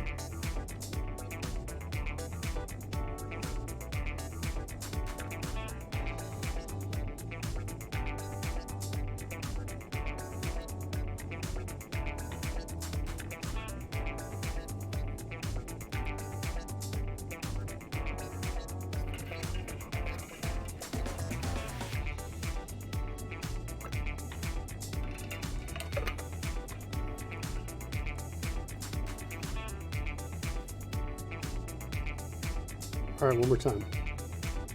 Got it. Got our function. Sweet.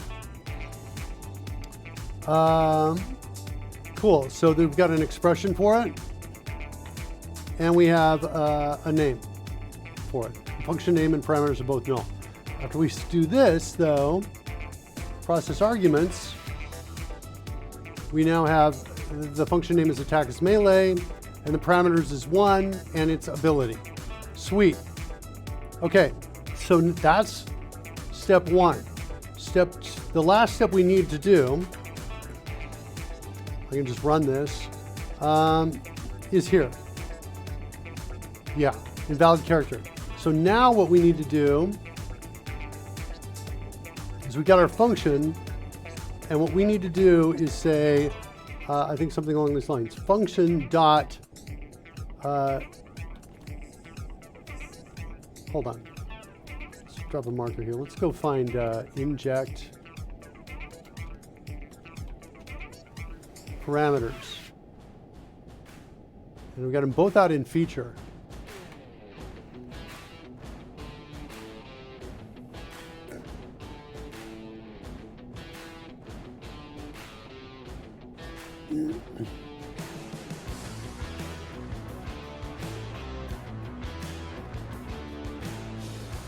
All right, we're going to change this up a little bit. Here, let's see what's the order in which we call these. The dependency from these two, one to the other.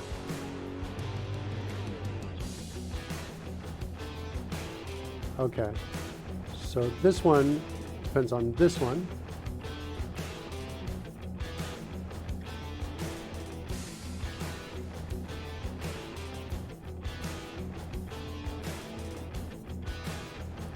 All right, I'm going to take this. I'm going to use CodeRushed and say, oh, I was going to use CodeRushed on it.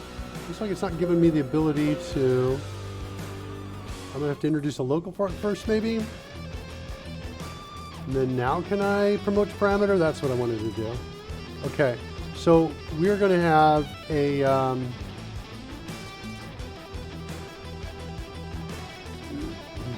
some parameters and some arguments here. So these are essentially parameters here, and these are arguments right here. This is what's passed in, and these are the parameters. I'm going to use reorder parameters on here to put this over here, like that. And I think I'm going to rename this to expression, like this. So inject parameters now, and this should be able to be static now.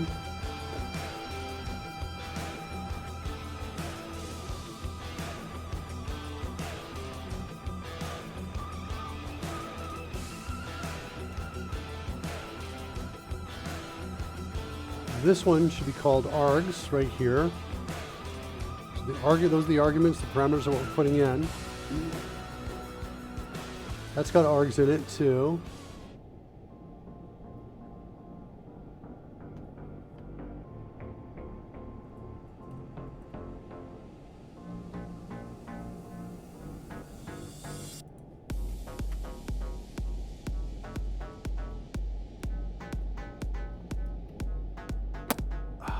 I didn't replace all when I did an introduce local. I just did for the one. Okay, that's why that ended up there. All right, so we've got inject parameters there. Good. Make it public. And this one depends on it as well.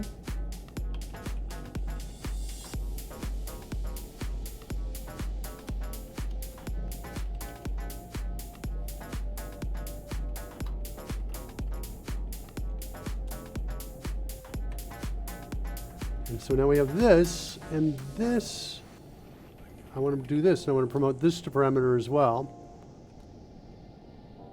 So it looks like I have to come in and I have to select it, do an introduce local, there it is, and then now that I've introduced it, do a promote to parameter, like that.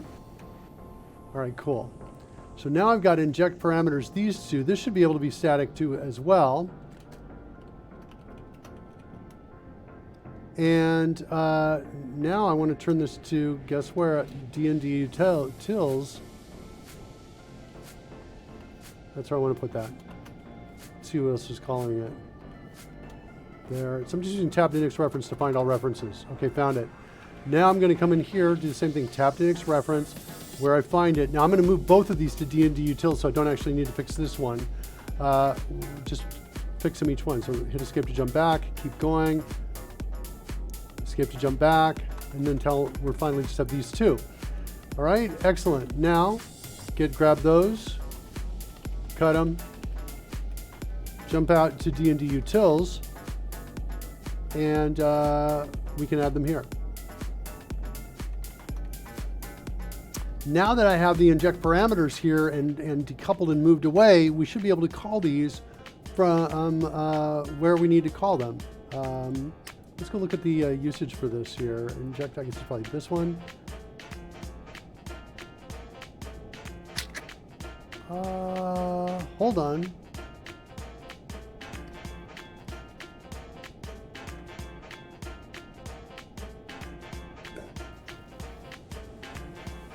Wait, why does this feels totally wrong to me. Inject parameters, do I have an ordering problem here? I'm doing arguments first.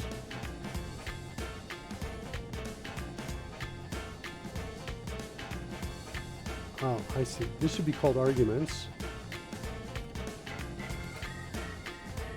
Let's see the other one. This should be called arguments.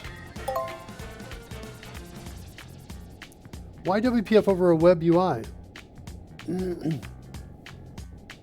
I like the how rude, by the way, emoticon out there. Well, then it says seeing it too. Right now, again, I'm green. When I'm looking down here, it's green. It shows my upload speed is 26 100 kilobits per second. Oh, it just went yellow for a second. 2,500 kilobits per second. So why WPF over Web UI? Well, I was feeling good about WPF at the time, and not confident in terms of my abilities of doing a Web UI. So it was basically my experience with it. I thought I was imagining some, some kind of higher end UI things, and that I had a sense of how to build in WPF. So that's kind of what led to it. However, now that I've finished that, I'm like, oh yeah, doing a Web UI might be better for what we're doing here, because each player can then be on the Web UI. It might be where I take it. It might be that we jump over there. All right, so let's just double check all the calls to inject parameters. I want to see arguments first, just for the sake that we are using those. So parameters are what's declared in the definition, and arguments is the actual data we're sending. So that's what's going on there. We're using that distinction for it. Oh wait, this one is weird and bizarre. This one is like the reverse order, it feels like. No wait, I've got the order here. Oh, it's this one. Yeah, I've got parameters first, arguments. Oh, I see what, I do have it. I've got an ordering problem. So this one's got parameters args, parameters args, parameters args, everywhere. That looks good. This one's got arguments, parameters, arguments, parameters, arguments, parameters. Let's fix those. I think I want to switch this, have parameters first, arguments last. So just switch that around and enter on there, and now all those should be fixed. Parameters, arguments, all the way across the board. Sweet. Okay, good. Next, let's go back to where we were, the D&D function evaluator. Now we want to say D&D utils, inject parameters. There's the expression. My list of parameters is going to come from function dot parameters, and my arguments are right here, the args. Will it work? Will it work? This is the question, right? It's like, because we're passing parameters in two different levels here, right? The feature has something similar defined. It's called Barbarian Melee, has a parameter called ability.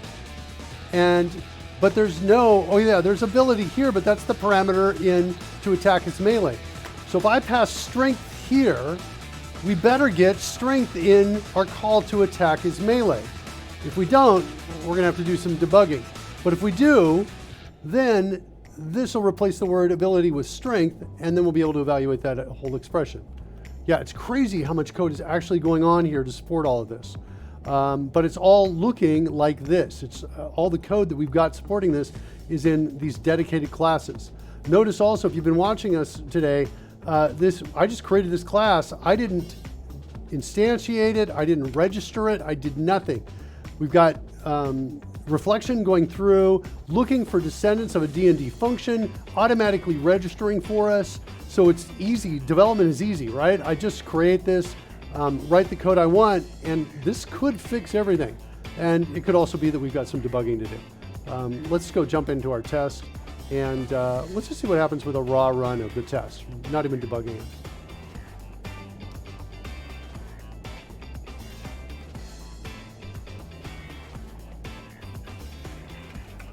Look at that, it passed. I was about to get a drink of water, but now with that passing, I'm excited to go in and let's see if all our test cases have passed. So that's how we started the show. They were all running. We broke it with the implementation of my dream. Look at oh, what? What's going on here? I think this is related to another test that we ran beforehand. That worked. Yeah, it kind of worked. But remember the other test where we changed his barbarian level? We've just changed that now in another test and broken this test. So I think I need a reset, like a reload is what I need. Do I have an allplayers.reload or something like that? I have a load data. Let's see what's going on here. Yeah, I can just call load data again. I'm going to just call load data on it one more time, so it reloads it. And now let's try it.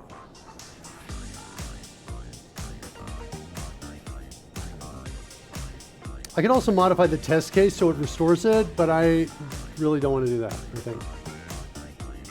Sweet. And we got all tests passing.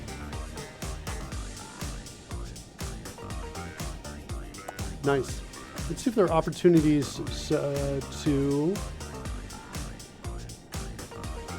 now use this and make this even better.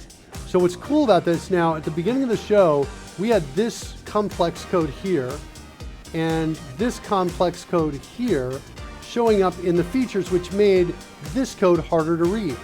Now I've got it easier to read. Hey, if we are in a rage, in fact, holy cow, look at this.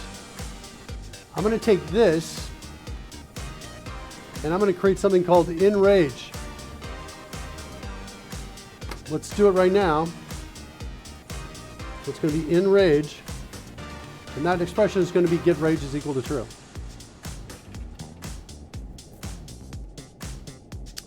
Sweet. And so now go back to features. Everywhere get rage was true, I can now change it to in rage. Like that. And check this out. Oh my gosh, this is so awesome. Let's ship it! Yeah, it's pretty awesome. Check this out.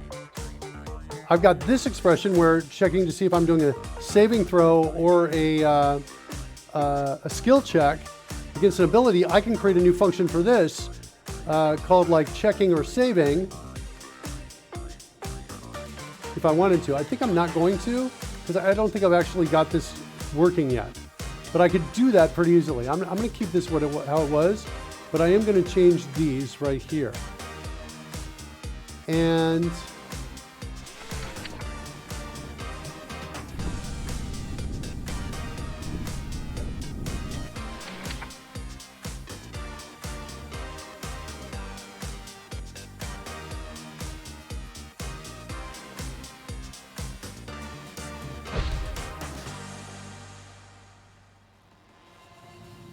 yeah, so that's pretty good. So let's do this and we'll test again. Everything should pass. If we put all these files out and download them one more time, everything that uses Barbarian Melee should still work.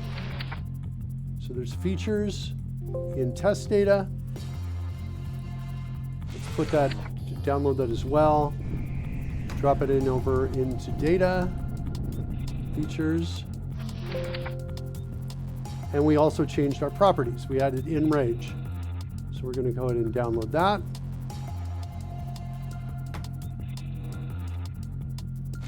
Yeah.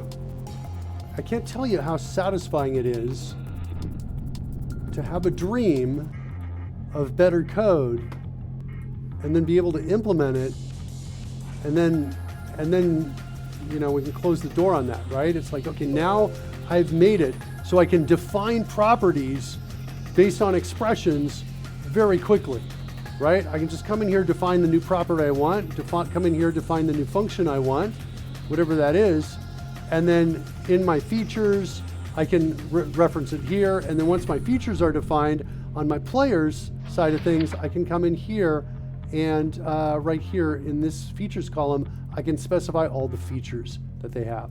And so Barbarian Melee is the one we've been testing here yesterday and today, right here, with strength as its parameter. Okay, I think I've sent those everywhere. Let's see if that's the case. Let's do a run in one more time with the new data. And I'm expecting everything to pass.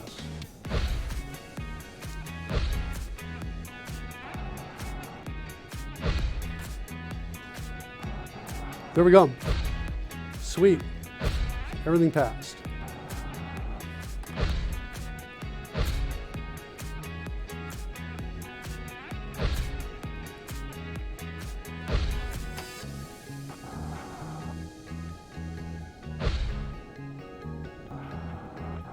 All right.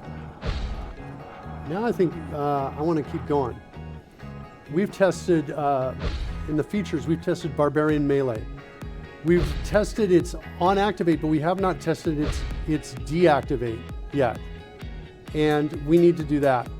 So we need to, let's add a test for that. And I think this is getting heavy enough that I think what I want to do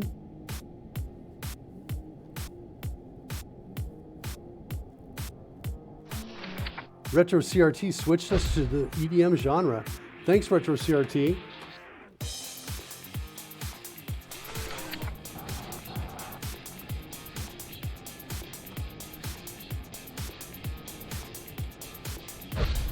Just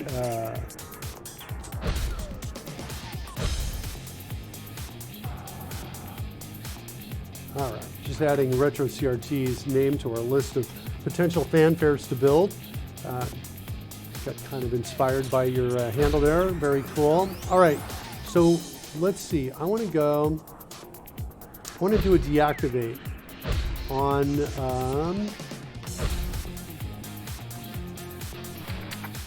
Barbarian Melee. Well, actually, hold on.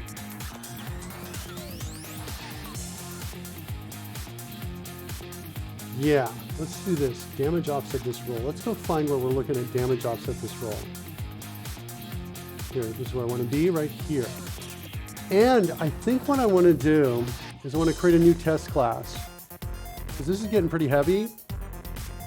And I'm going to say this is going to be the Barbarian Melee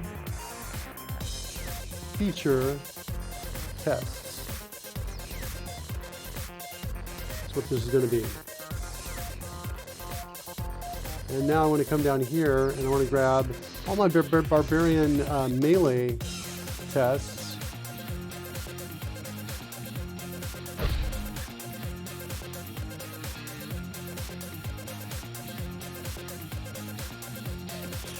Here we go.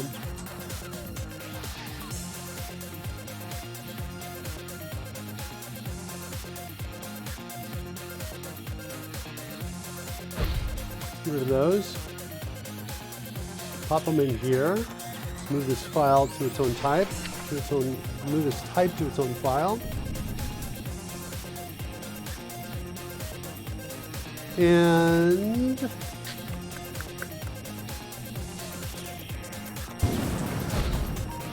the damage offset. So that feature modifies damage offset this roll, this piece right here. So somewhere in here, I think I've already got a test for that piece. Here we go.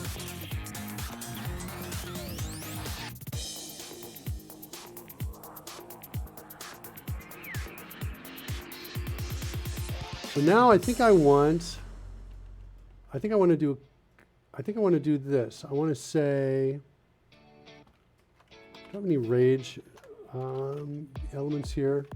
Here we go.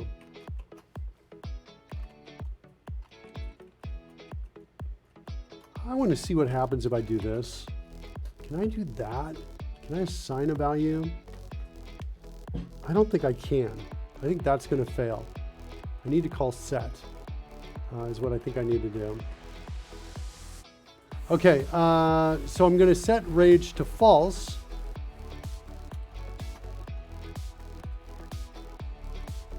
And then I want the damage offset this roll to go back to 0 on this, is what I'm expecting it to do. So this should be the test Barbarian deactivate. I'm just going to copy this.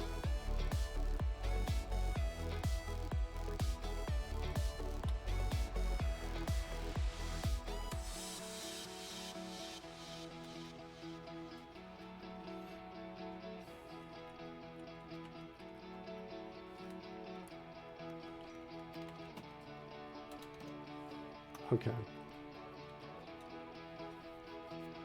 So there's two ways that it should be able to deactivate. One is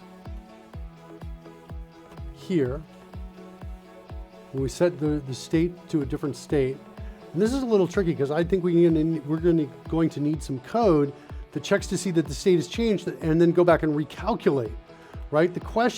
So this question of is a feature active or not is dependent on the conditions, and these need to be recalculated every time the state of the game changes. That's what we're looking for. So, all right. So I think this is going to fail to start here. Let's do this right here. Get rid of that. And because we don't have the recalculation and the deactivation of it, is what I think. So let's just try and run it. I think it's going to fail.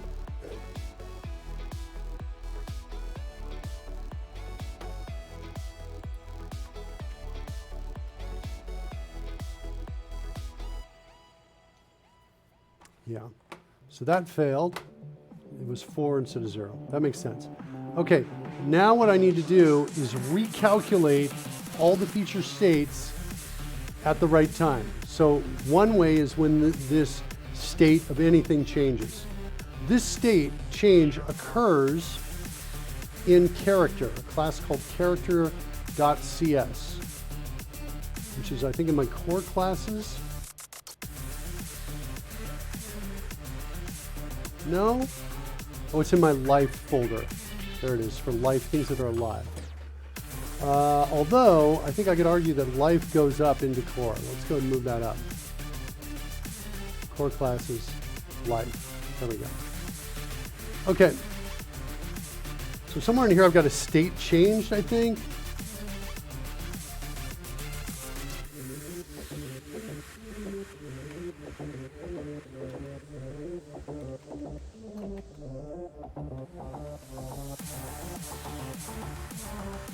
All right, so we got a state changed event. Is anybody listening to this out here? Who is? Only in one of our tests.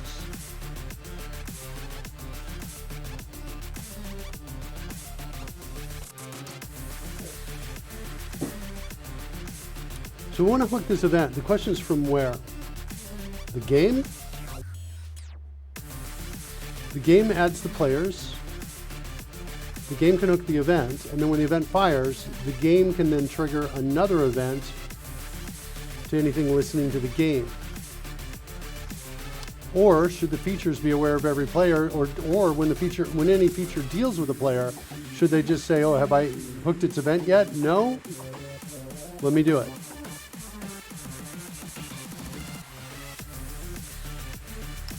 Yeah, out of all of these, I'm feeling the game is the way to go.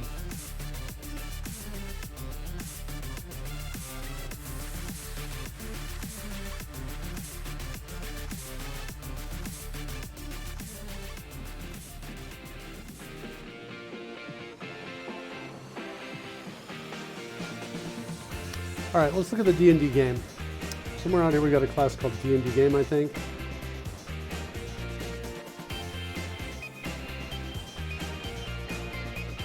Yeah, this looks like a good place to put it.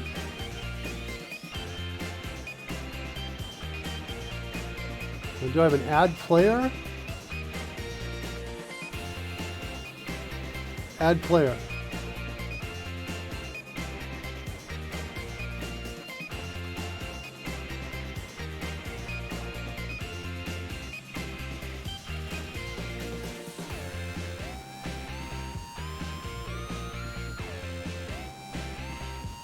Okay.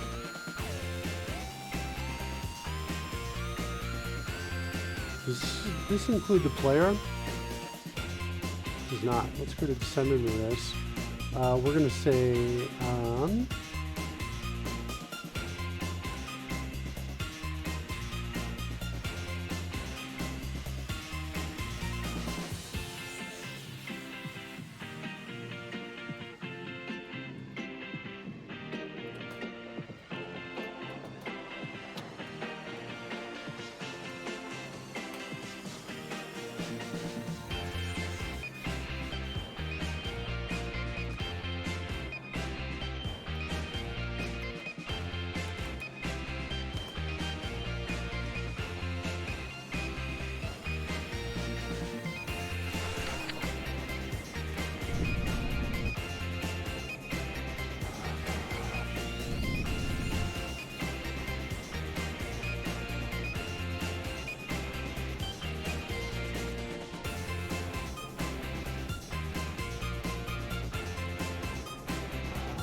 That's kind of what I'm feeling this looks like.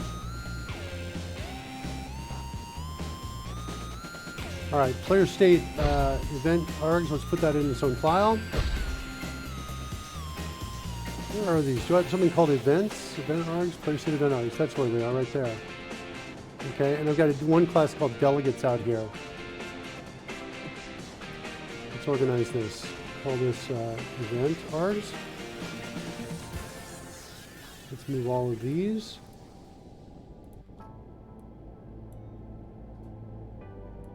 So that's the one we just created.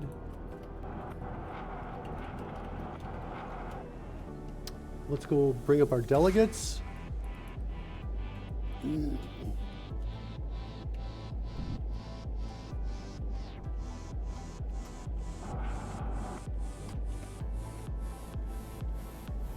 Whoops, I need to call this event handler.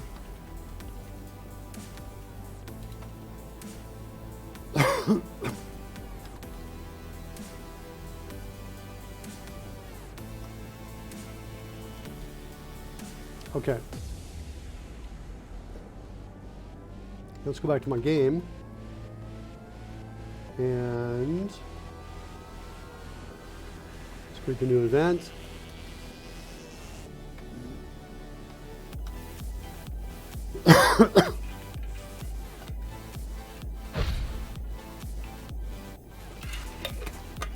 Let's use CodeRushed to declare a new event trigger for that. Like that. Then let's trigger it from here. And then we're going to say on player state changed. I guess we'll pass in sender. Yeah, or should we change sender to be the game? I'm not sure about that. And then we're going to say new.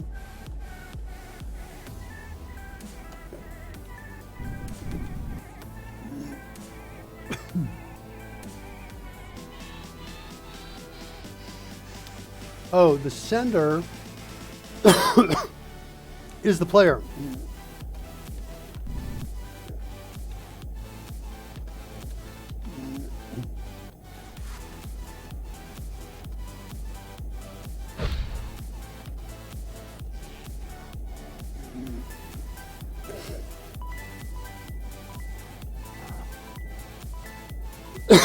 Excuse me.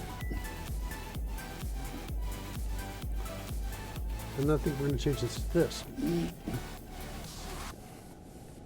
Pretty sure that's the case. Let's just double check that.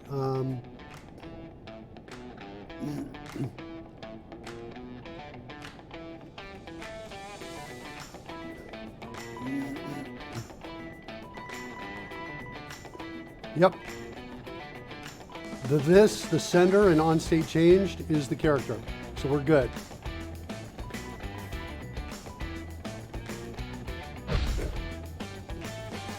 So now we bubbled up the event. We are now, when any the player state change occurs, we can now hook it on the game. So now that means our test case needs to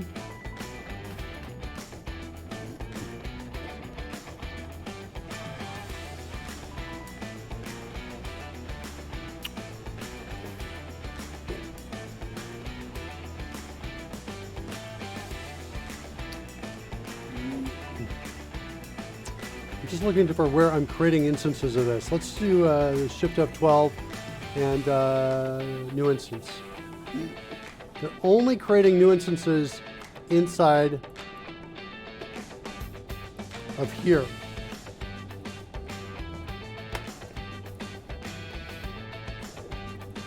I'm going to make a singleton instead.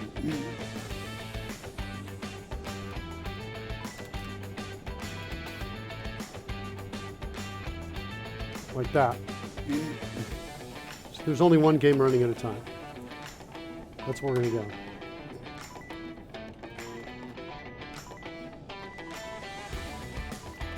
So we just take those three constructors. Cool. All right, let's go into D&D game and create that new property. So I want to create a read-only property of the type that I'm in. So I'll use a /, and I want it to not have backing stores. So I'm going to add my own code to it. So I'm going to have to put a comma here and then spacebar. And so now we're going to call this instance like this. And now I'm going to say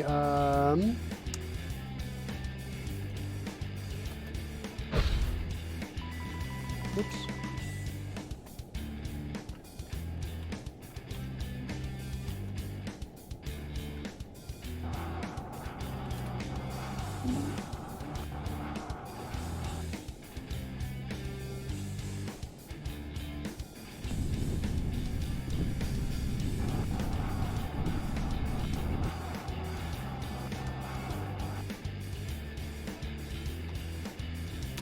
I want this to be static, and I want this to be static, and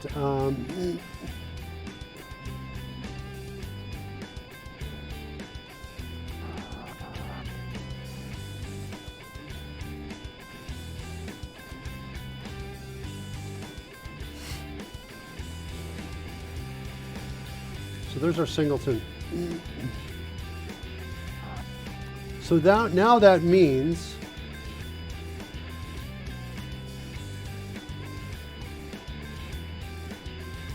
we need to call add player in any place we want to test this.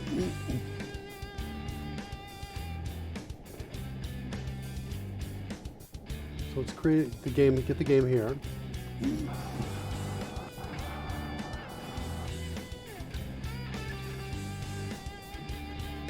So we're adding Fred. Now the other thing we need to do, let me just double check the logic here. Yeah, I just want to make sure we didn't have any ordering problems. Looks like we're okay. Copper Beardy's planting some flowers over there. They look really, really nice flowers. Got some good colors going there, Copper Beardy.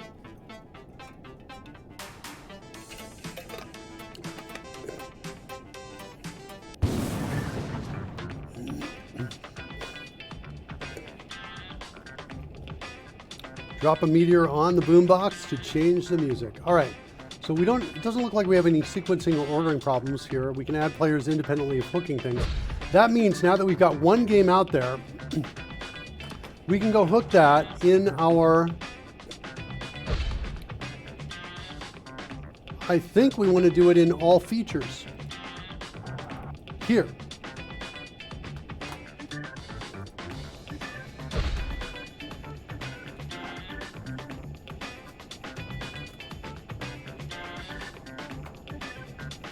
And at this point, here's where we want to iterate through everything, all the features. We want to recalculate their conditions, I think. I think the code looks like this. For each feature, we want to say if feature dot is, if it's not active, well, what's going on here? We calculating? We are not. Okay. So I think it goes like this. So this is just a field that we're holding on to here. So let me check one other thing here. Condition satisfied.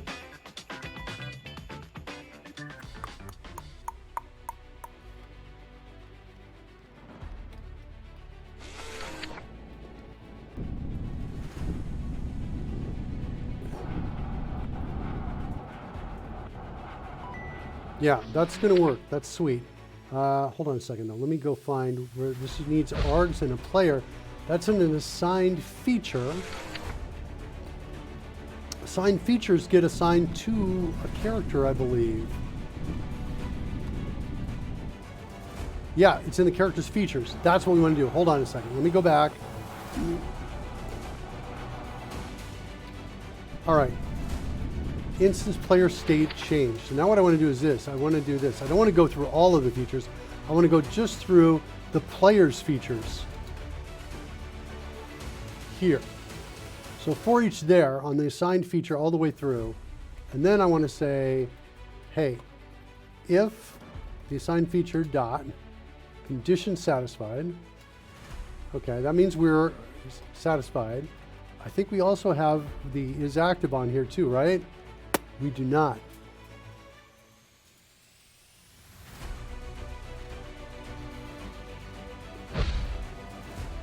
Wait though, we've got a thing called feature.isActive. Okay, let's double check this code here. Sweet.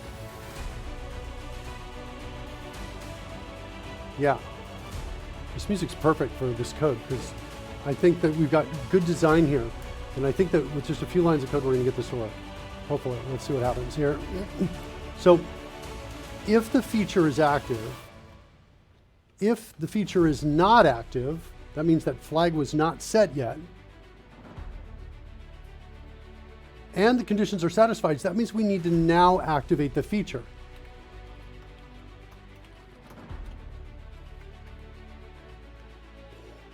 I'm going to do this. I'm going to call assign feature.activate.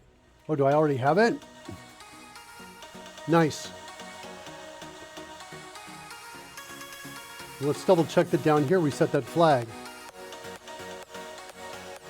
Yep, is active is true, set right here. Sweet. Okay. And then down here, I want if assigned feature.feature is active and conditions were not satisfied, then we want to call deactivate, which it looks like I need to declare.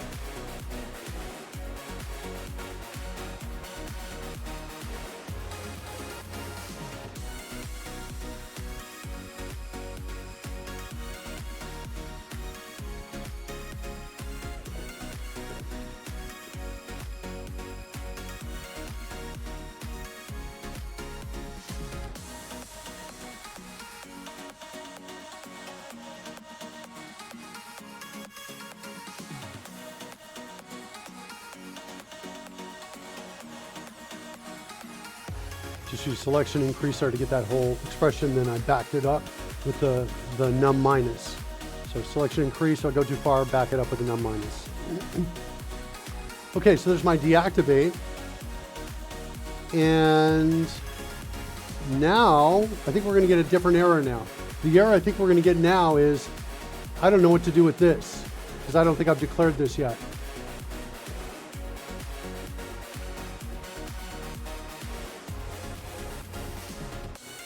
And then also optionally turn-based state is not declared yet.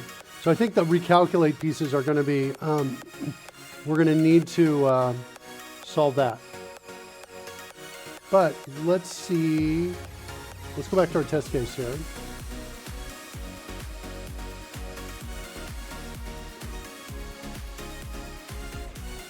Yeah, I think we're going to get a different error here. Let's just run the test and see what we get.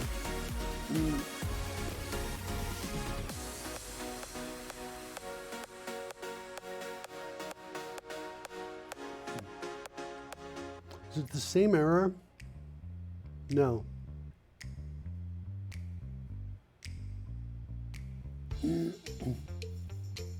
Where's the object? Where's that bug? Let's go find it.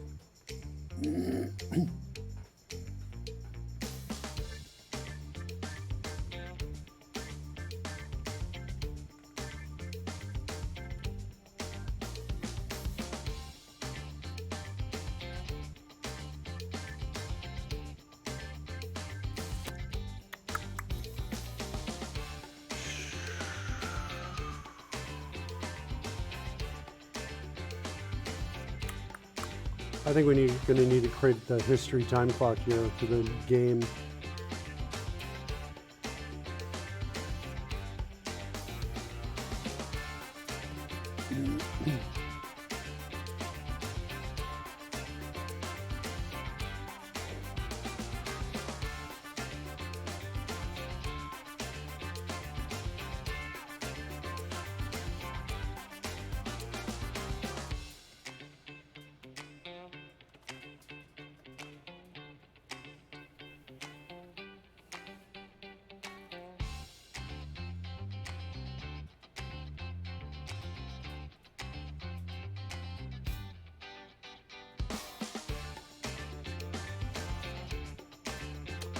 What I'm debating is whether or not I create this in my D&D game automatically.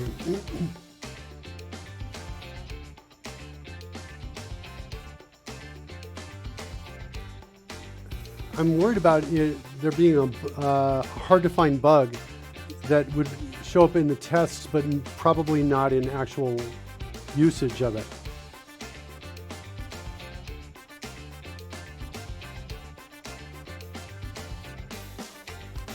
Because the bug caused by it's created, we create an alarm, and then some test case redefines it and recreates it. But that's what I'm playing with in my head. I don't have a strong sense of how well it's going to work, and I'm almost thinking let's maybe go in and do that.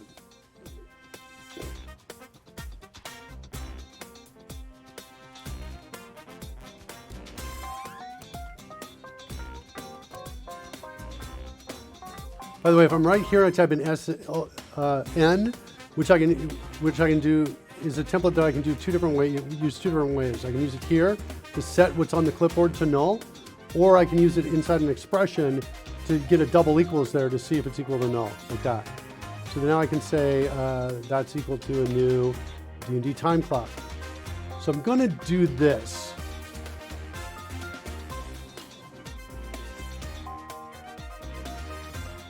And that's going to get me past that error.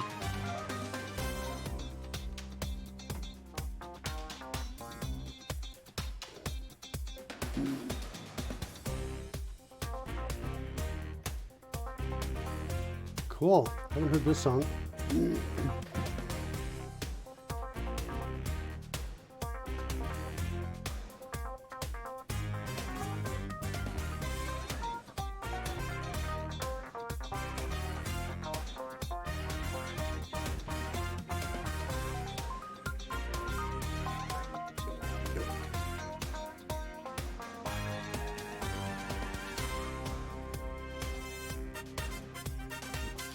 All right, see what we get here.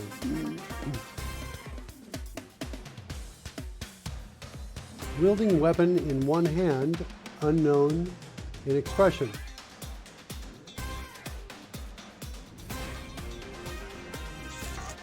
Because of course we're checking everything now.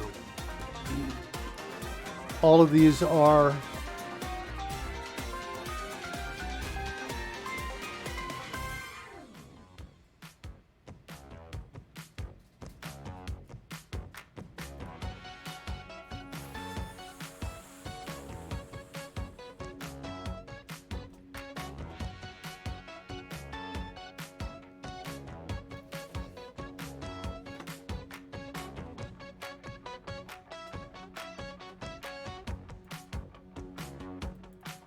let's declare this.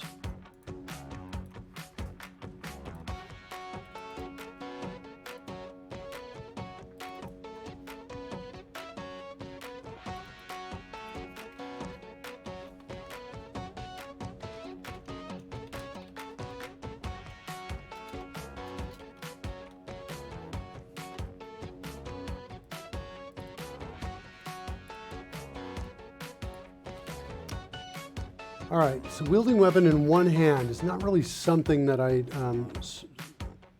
added yet here. I remember writing a little bit of code.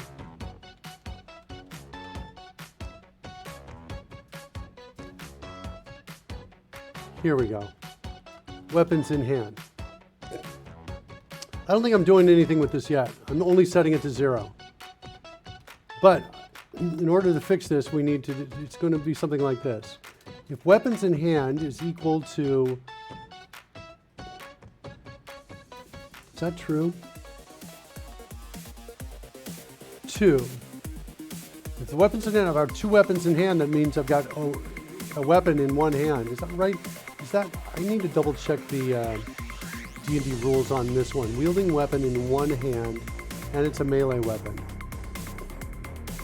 I think this means only one hand is occupied. So I think it's like this. Weapon in hand is 1, and it's a one-handed weapon.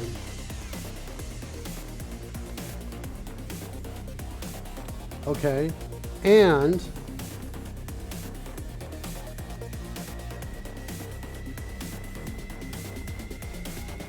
check this out. Oh wait, no, I don't want that. I just want.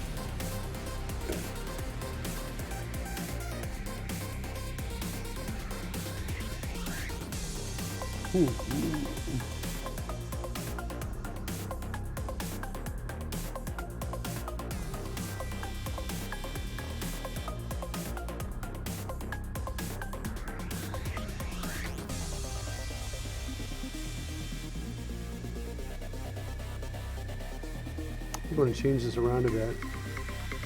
I'm going to change this to attacking with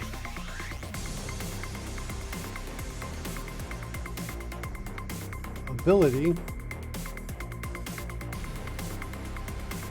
And I want that to be this.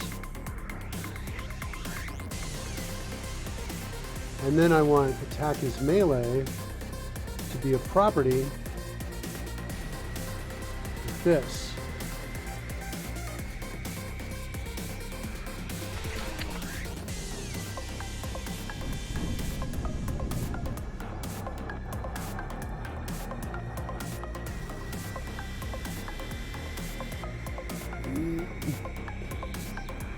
All right, now that I've renamed these two, I now need to go in and redefine my feature that says this. It's going to say attack is melee and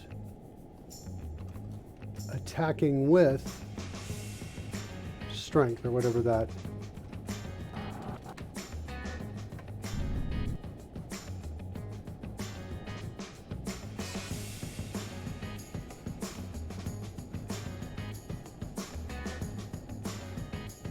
So now that I've got attack is melee here, I should be able to come over in my functions and I can do this. Attack is melee there. So weapons in hand is one and one-handed weapon and the attack is melee. Is that going to fix that bug? I think it might. It'll never be true because I don't have it implemented the code for counting the weapons yet, but at least it'll never be true till I fix it. But I think that might solve the problem. There's test data.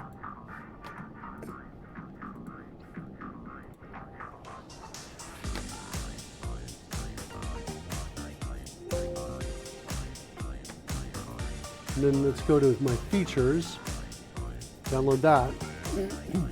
That's changed. Genre Morris dancing.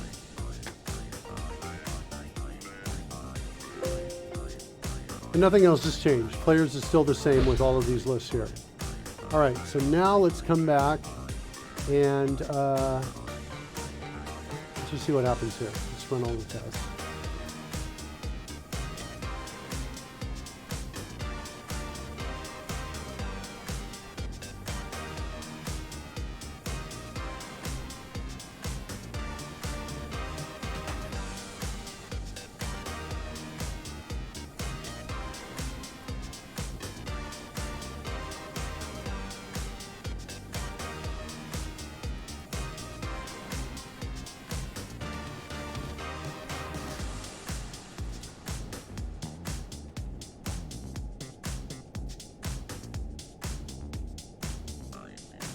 What's happening here? Oh, I know why, because now we're saying striking with weapon, unknown in expression, striking with weapon.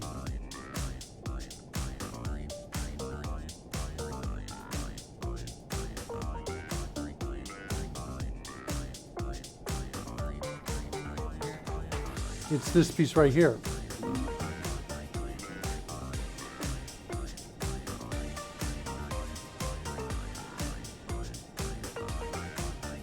I don't know if I have, I'm about to hit with a weapon.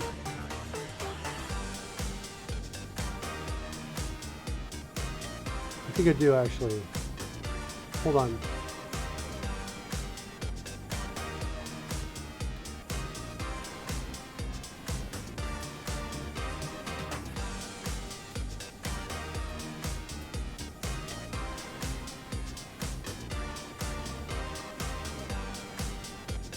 So basically melee, martial melee, range, or martial range.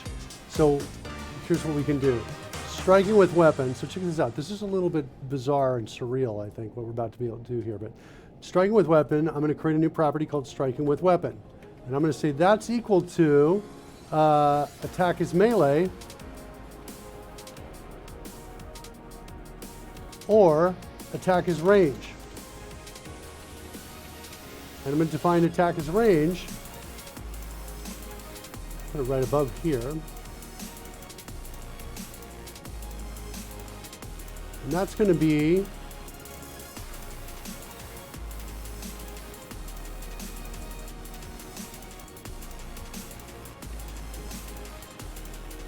like that. And then I think that solves our striking with weapon problem. Right here. Armor worn, we'll need to declare that. Let's go ahead and add that one as well.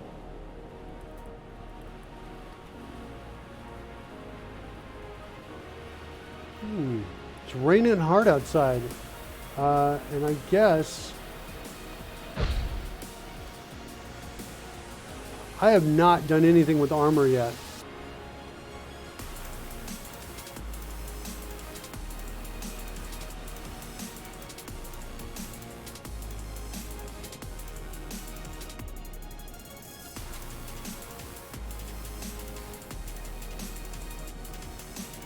I'll put a comment here that says need to fill this out. Make that work. Okay. So we've got armor worn. In rage we've got. So all these conditions we now have right here. Let's go ahead and export these. So features.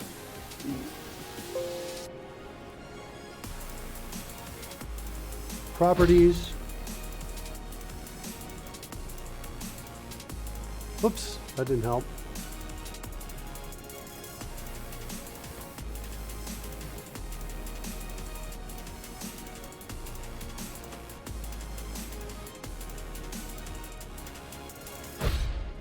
Here's my properties. Let's bring down the functions.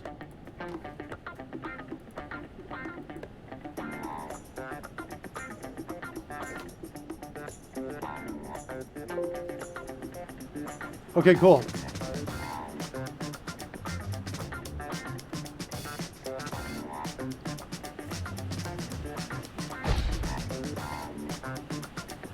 Now, let's see what happens now when we run all our tests. We had 8 failing before. Maybe we just get down to 1 failing. 2. Not bad. Rage expiration, let's look at that. That we didn't touch. What's happening here? Collection was modified. The enumeration operation may not execute.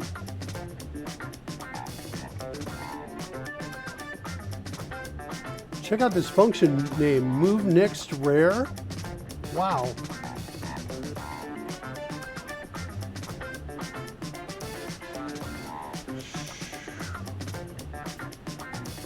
The call stack's really interesting here.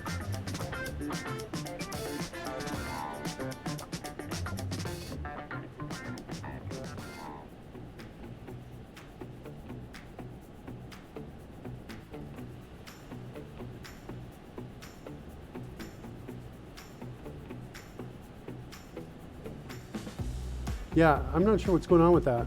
Let's see if we can reproduce this. Just run it from here.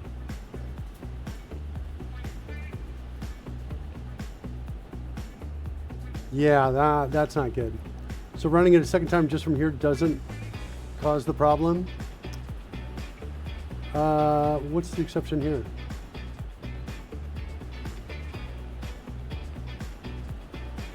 Bludgeoning is unknown. I thought I already added a damage type. Hold on.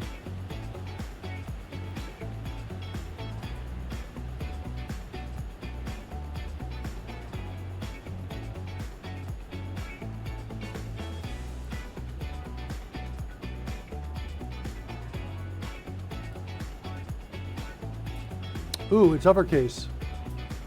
These are all case sensitive. Okay, so we need to fix that in the spell sheet. I mean, in the sheet here. So that's over in features, I believe. No, it's in the player. That's the data here. So I got to make that bludgeoning, piercing, or slashing. Okay, let's reset this.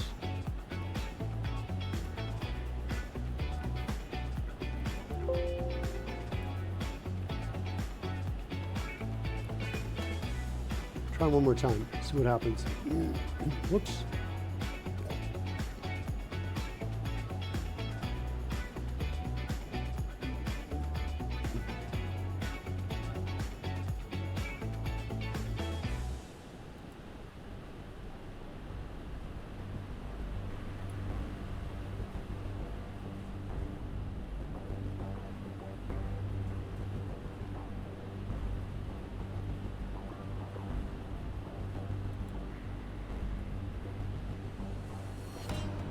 All right.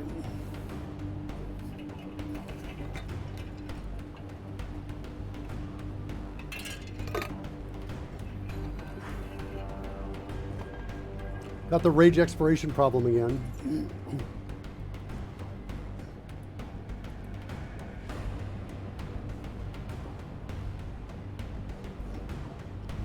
Collection was modified. I think it's related to our event handler that we added. What's going on here? There we go. Function recalculate unknown. That's where I wanted to get to. Okay, cool.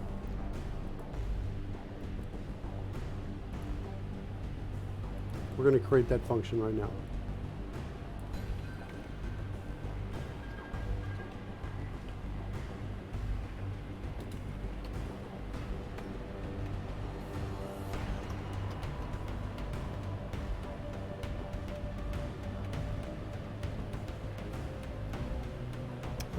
Let's move this to its own file. Now, what are we passing in? We are passing in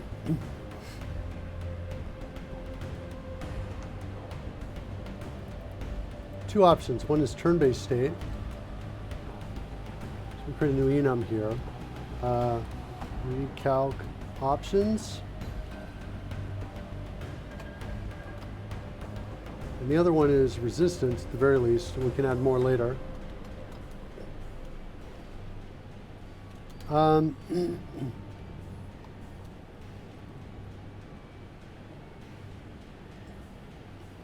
then, so now this is going to be recalc options.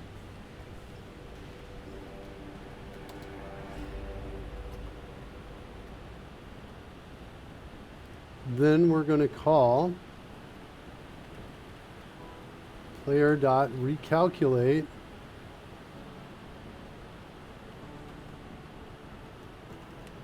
and then the recalc options. And we're going to implement that.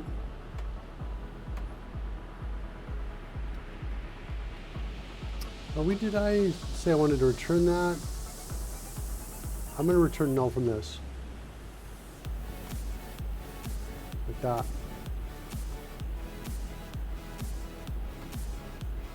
Okay.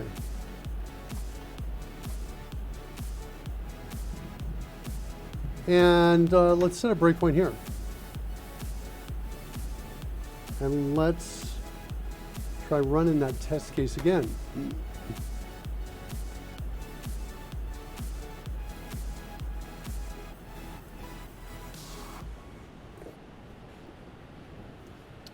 See what happens. Oh, I should have opted for debug. Is what I should have done. Hold on a second. Debug it, because I want to get my breakpoint.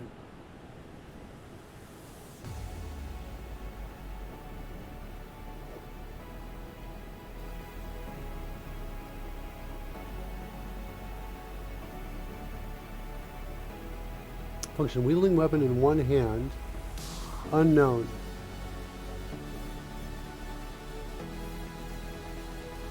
What did I miss? Did I forget to save something?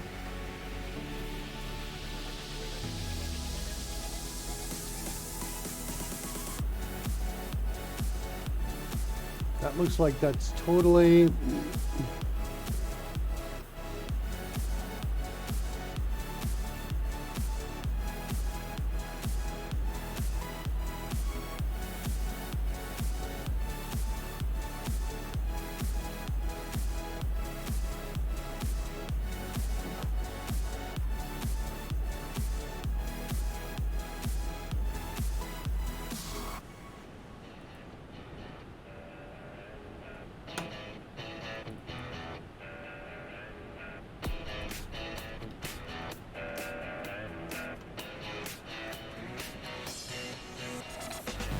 I'm going to move this over anyway.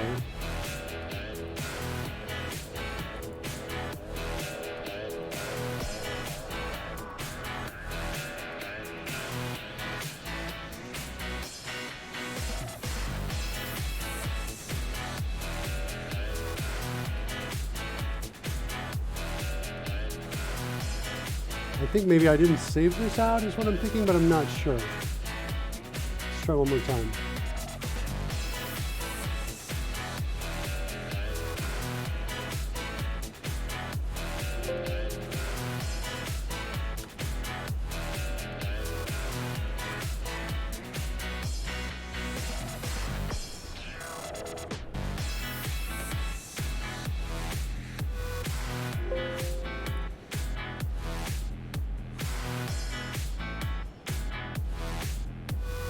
So now wielding melee weapon in one hand is what we want to use in our feature.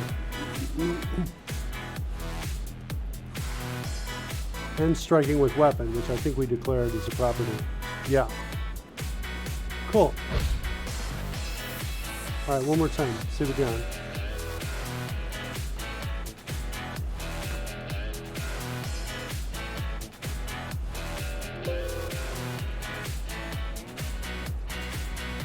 All right, I think that's gonna work. Let's see now what happens. Let's kill this. Bring up our test runner. Try again, debugging. See how close we get.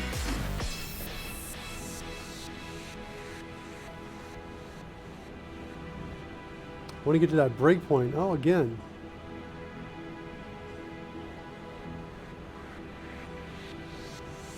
It's like it's using old data. Wielding weapon in one hand of melee and striking with weapon. Either it's old data or I'm missing something. Is it somewhere else?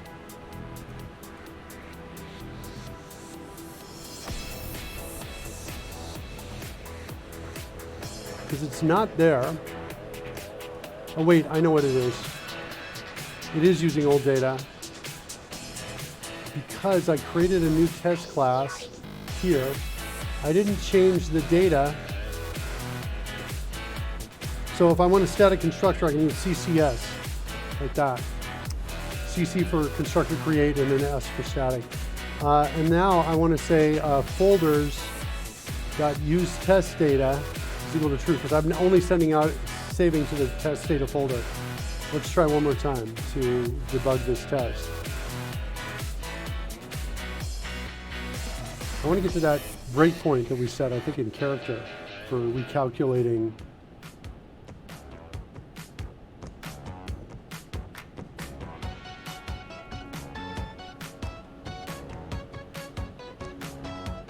Okay, it just passed. Did I do the wrong one? Maybe I did the wrong one. Let's debug this one.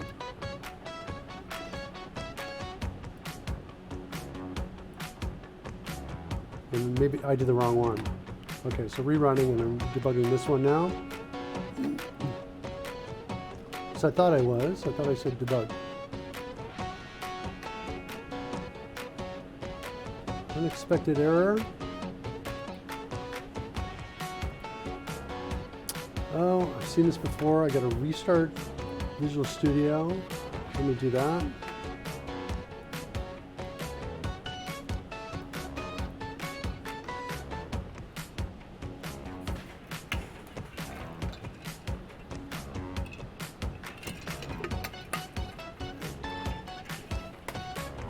By the way, any folks out there that do not have CodeRushed, you want to get a copy of it at absolutely no charge to anybody, let me know right now in the chat room.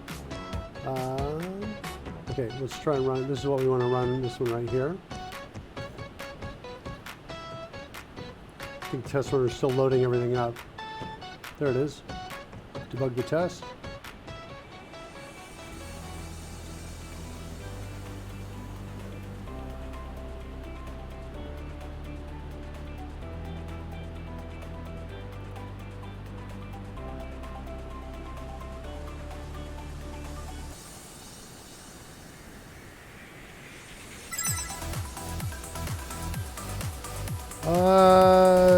Roy might not have a chance to get to it yet. I talked to Roy about it today, Deathfax. And I think he's on it, and you're probably going to get download instructions today, I hope, and if not today, tomorrow. Powercat says, no thanks. If I ever see it offer anything, I need to go over what I've got. I'll go buy a copy. Okay. Gotta love these 5 gigabyte plus updates. Deathfax says, all good. What are we doing here on my debugging here? Dribble turn-based unknown. Okay, cool. Sweet. So we're getting really close.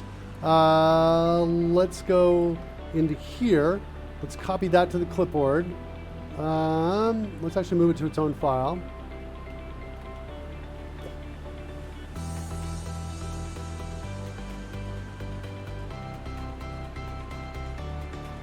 Okay, there's the move to its own file. I think I have something called enums here. I want to put it there. Let's go find recalc. Where was this thing? This was over in, I guess the recalculate function? Okay. So that's going to be in my functions here. There it is. And I want to move this up into enums. Then I want to go to my enum pieces here, come up here, grab this,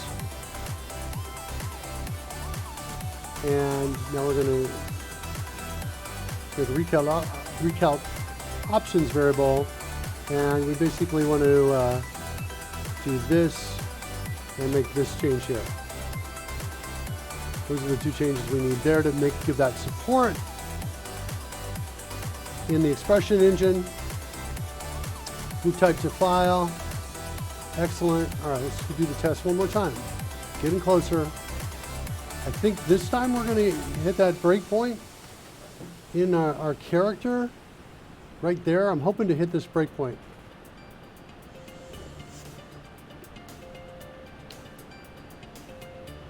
Yeah, there we go. Nice. Okay, so now we want something like this, if or maybe a switch statement on it. This is a great CodeRushed template. SW. If you've got an enum on the clipboard, it'll give you that. Really cool stuff. Okay, so it's turn-based state. We're going to say, we said player turn-based state. Then we have to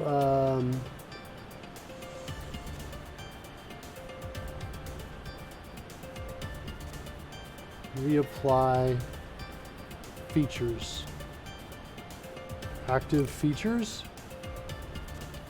I think we need to reset the state, then reapply the active features. So declare the method, boom, like that. And we're going to do something there. We've got this features piece right here. For each assigned feature in here, I want to go in and say, basically, if assigned feature dot condition satisfied, then assigned feature dot activate. Else assigned feature dot deactivate.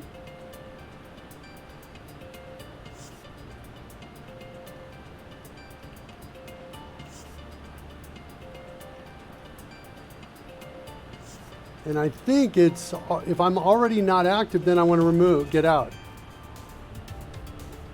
That's in my add. And in my activate, I want to do something similar. Hearing you're going to be on Dev Intersection sounds like it's going to be fun. Yeah, you never know. You never know about these things. I can't tell, if anything is going to be fun here. Hold on a second. All right. Just checking in on some texts from my gorgeous wife. All right, so now what I want to do is I want to say, hey, if we're already active, then I want to get out. Now this might break other code because we might, you know, I've not been really tightly looking at this variable here, but we set it for sure in activate. And wait, do I have two activates?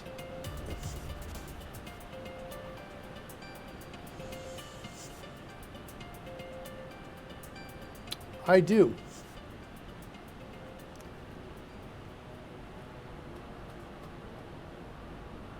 Am I calling this one from anywhere?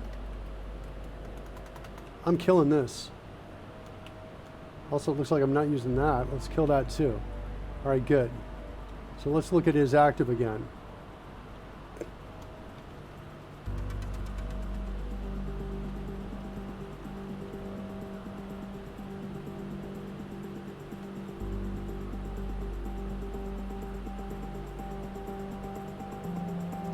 So now I think I can just flat out call activate here, and I can flat out call deactivate here. Because if they're already, by the time we get in here, if it's already inactive, then we're out. Okay, so escape to get back to where we were.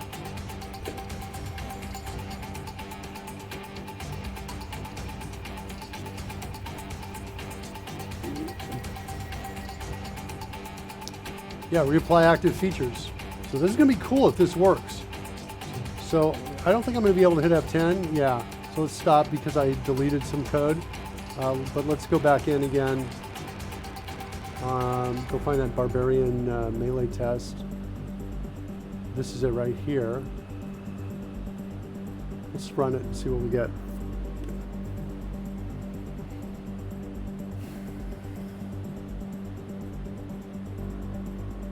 Look at that. Finally, look at that. So we activate Barbarian Melee, we turn Rage off, and all we did was we set Rage to false in the script, right, in the expression. And now the damage offset this roll goes back to 0, right? That also means, I think, that if we go back to set Rage to true, that this should pop back up to 4. Let's run that test. Wouldn't that be sweet? Because it's going to reactivate it. It might not, because it may have also taken out the weapons. Yeah, it could be.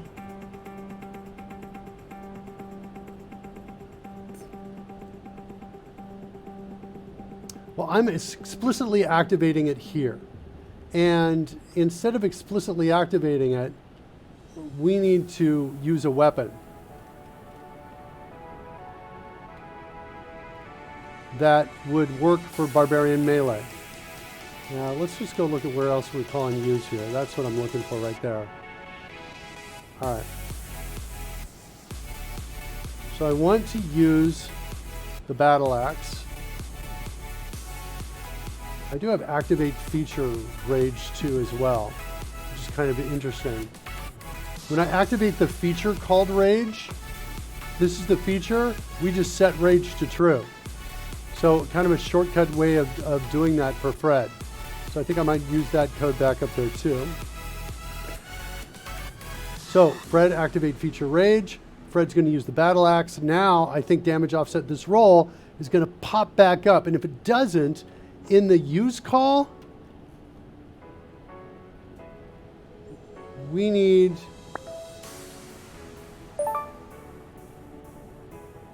this is a state change. We need, who's saying Milla? Dev Intersections rated me with a party of 30. Sismas is saying Milla. Ultramark is saying Mr. Milla is too busy to notice the raid. Guys, I noticed the raid. I see you. I hear you. You're with me. Welcome. Kenpachi90 is saying, hi ho. Hey kids.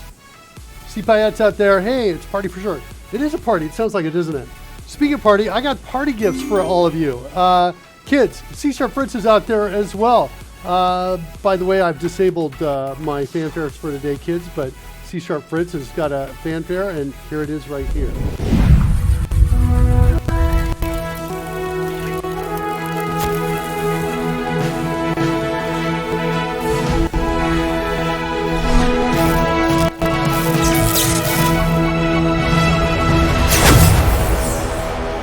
That's right, kids. We got fanfare. For folks, who are friends of the show, right? You hang out here long enough and you'll get your own fanfare. I introduced one earlier today for Frackberg. I'll show it to you now because it's really fun. It's one of my favorite new ones. Here it is. Oh no. Oh no. Oh, Frackberg. Are you okay? Practice my dog paddle, kids. Frackberg is in the house. He may not be with us anymore. He was here with us earlier. Anyway, kind of fun stuff. That looks like a Viper. Yeah, it does look like it does it, but you can't say that on the show because it's litigiously close to a Viper for Battlestar Galactica. Yeah, Frackberg was saying he was a Battlestar Galactica fan. So we built that for Frackberg. Yeah. So anyway, that's it. So we are, we're working on Dungeons & Dragons game, kids. We are building a really cool expression evaluation scripting engine using a spreadsheet to define the rules of Dungeons & Dragons and a really flexible expression evaluator that allows me to declare for example, features of a particular class of Dungeons & Dragons, for example, Second Wind. What happens when the feature is activated? What conditions are required to activate the feature? Like this one requires the character to be in a rage state and attacking with a melee weapon and having an attack ability with a specified ability, whatever that is. That's defined up here at a higher level. Here at Barbarian Melee, we define the ability as strength. And the other thing that's cool about this is that also the spreadsheet allows us to declare properties and functions that can be evaluated at any time. So Barbarian rage damage, we can go out and access the Barbarian table, look up the rage damage for a particular level. So we've got this incredibly flexible engine for defining Dungeons & Dragons rules. And that's kind of what we're doing here. That's what we're building right now. That really redefines the term spreadsheeting. Yeah, I'm kind of, I've kind of redefined, I've reinvented the stored procedures wheel is to some degree what I've done here because we're using the spreadsheet to do that. But I wanted it to be modifiable by someone who could be trained in using the spreadsheet, maybe not me, like our Dungeon Master, for example, and or easily go in and make changes without having to make any changes to the code. So even like, for example, in the game, we could make a change to a rule and then just reload the rules and everything would work. So that's what we're doing. And right now we are just in the process of realizing that when the character uses a new weapon that we really need, that's a major state change event. And when that state change event occurs, we need to essentially do a recalculate, is what we need to do. And so what I'm gonna do is, I'm gonna come in here and I'm gonna say recalculate, instead of saying recalculate player action-based state, which I think is, well, what are we doing? Turn-based state. Interesting.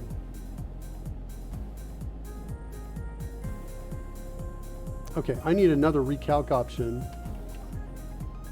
in here. Let's add that. It's going to be action-based state. So for the actions you're going to take right there. And let's come in here and add a new case for recalc options dot action-based state.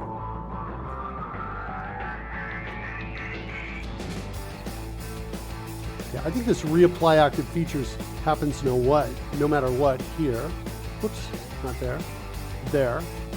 By the way, anybody out here who's just joined us from the raid, if I'm using CodeRushed inside of Visual Studio. If you don't already have a copy of CodeRushed, you don't have a license to it, I'll give you one free right now just by letting me know in the chat room. Just say, hey, can I get in on some of that CodeRushed love? Or can I get a copy of CodeRushed? Or one for me, please? And whatever you want to do, and I'll DM you and get you a free copy of CodeRushed. Totally free license for the full version. So just for being here. What is CodeRushed? That's Murloc. It's an extension for Visual Studio. So if you got to be working in Visual Studio, Nexus C, all right, you're on the list. Hold on a second, Nexus C. Let me get these out. I'll do that now. Nexus C so you can get it.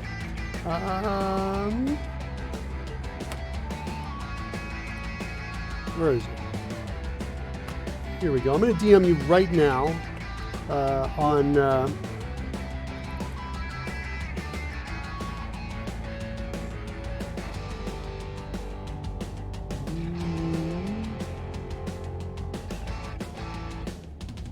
All right. I think we're on show 168 is what we are right here. All right, Nexus C, you just got it. Check your Whisper. And Ultramark's asking, can you explain what CodeRushed is? Yeah, I can. You know what? Let me shut up the music for just a second. And let me show you this.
All right.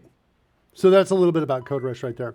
So CodeRushed lives inside of Visual Studio. It's an extension for Visual Studio. Helps you write code faster, helps you debug faster, see bugs faster, that sort of thing. So you've got navigation, commands, templates for writing code faster, that sort of thing. And I use it, we dog food it live here in the stream, and we do it 3 times a week on the CodeRushed show. So be sure and follow us here. We're working our way up to 1,000 followers over there, inching our way up there. So follow us. Nexus C is now following. Excellent. So yeah, if you are working in Visual Studio and you want a copy of CodeRushed, that's it. You can let me know and you can get it right now. Cool. So let's look at this. So now I've got reset player based turn state, and here I want to say reset player action state, action-based state. I want to call that here, which also means that my resets in my spreadsheet are wrong. Here, when I do the barbarian melee, when I deactivate that, it's not, I don't think I want to do the turn, barbarian melee, the rage ends. I think I want to do the action-based state is what I want to do. So that's what I'm going to pass in here instead for all of these, I think. I'm pretty sure. Action, that's kind of what I think. But I'm not sure. I'm switching it back over here. I'm going to do this. I'm going to do this for now. All right. Okay. I need a break right in here. Like that. And resistance, I don't have this yet. I've got to do a to-do on this to calculate to do this. Okay, so action-based state is here. Now, I think I was up above, somewhere in the code up here. I was in the use method. Let's go find that. Use. Here. Here's where I was, right here. So I'm going to say recalculate and then pass in the recalc options dot action-based state. So I want to do that recalculation here when we use a new weapon. So we're going to grab a new weapon, and that means we're going to come in here to recalculate.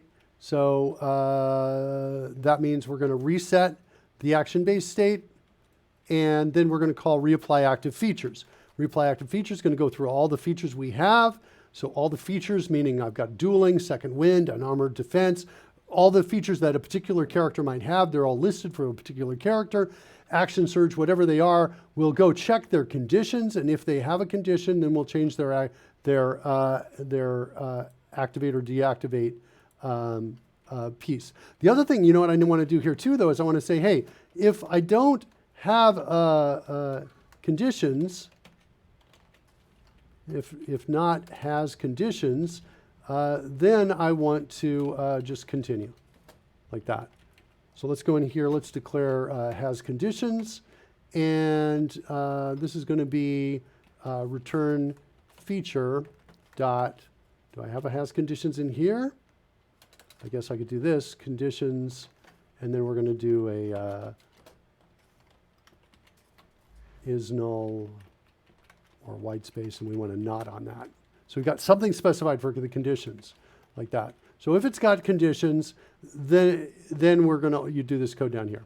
Otherwise, we're not. We're just going to continue on a reapply. So now with that, we might, in our tests, this is the one we were just running, I think. Deactivate. This is what was failing here before.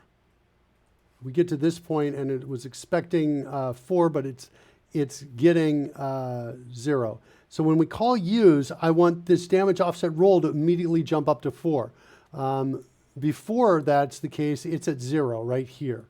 So we're gonna activate, the Fred is gonna go into a rage, he's gonna grab his battle axe, and at that point his damage offset, because he's a level 16 barbarian, which, by the way, grabbing it from this table right here, level 16 barbarian, going to grab its rage damage. That's all happening because of barbarian rage damage being defined as a property, which is going to the table, grabbing it, passing in the level of barbarian, right? This whole thing is kind of this super flexible way of defining the Dungeons & Dragons rules, so we can just put them in a spreadsheet as opposed to putting in the rules into code. The cool thing about that is if this this engine, we want to use it for a different game, we can modify it for a different game with a minimum amount of changes. That's what's cool about it. Let's see if it runs. Wouldn't that be cool?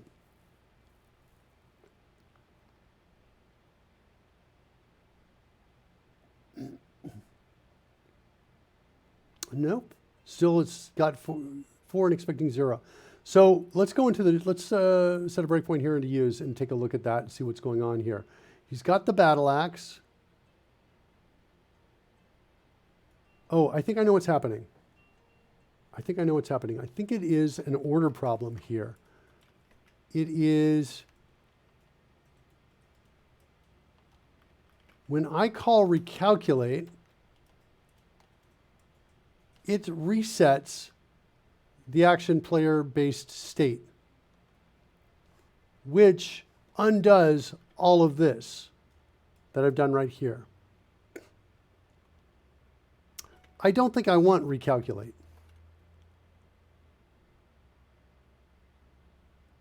I think what I really want is just to call reapply active features. That's what I think I want. Let's just see if that, just on a hunch, see if that fixes it. Let's do a quick run.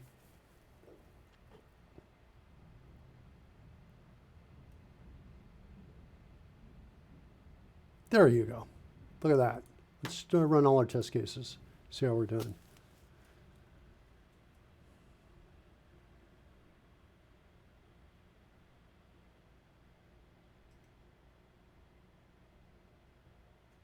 So what are you doing now? There you go. Will Bennett says, D&D game for another stream I'm going to be starting. Demo some of the features. I'm going to do it. I'm going to do it as soon as I get a test, a pass here on this. Hold on. Uno momento. We'll get a pass all tests. I also need to take the data here, and I need to save the pieces we've changed out into the actual data location. Otherwise, we're going to have problems on that. Because I've got my test data folder here, but that same data has been changed, and I need to put it out over here. So we've got players right here. We'll replace that. Did features change? Yeah, I think features changed. Download that.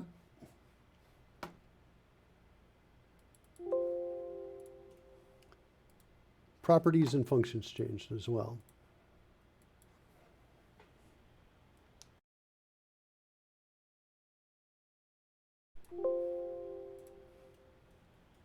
And last one is functions.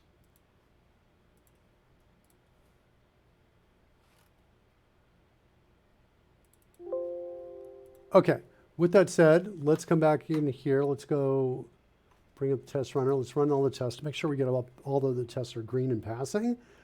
And then we'll run it and we'll give you a taste of what we're building, because so far you've seen just low-level code, but there's actually high-level special effects. Looks like we've got a couple fails.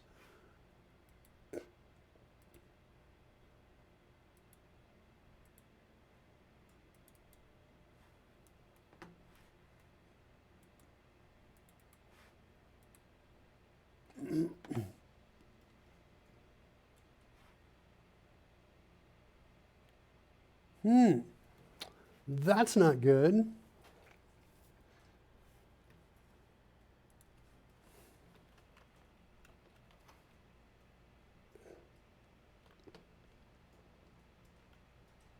I'll take a look at that in a second, actually. I said I wanted all green, but I'm going to go ahead and run this, and we'll take a look at what it looks like, assuming that I've not broken my signal R.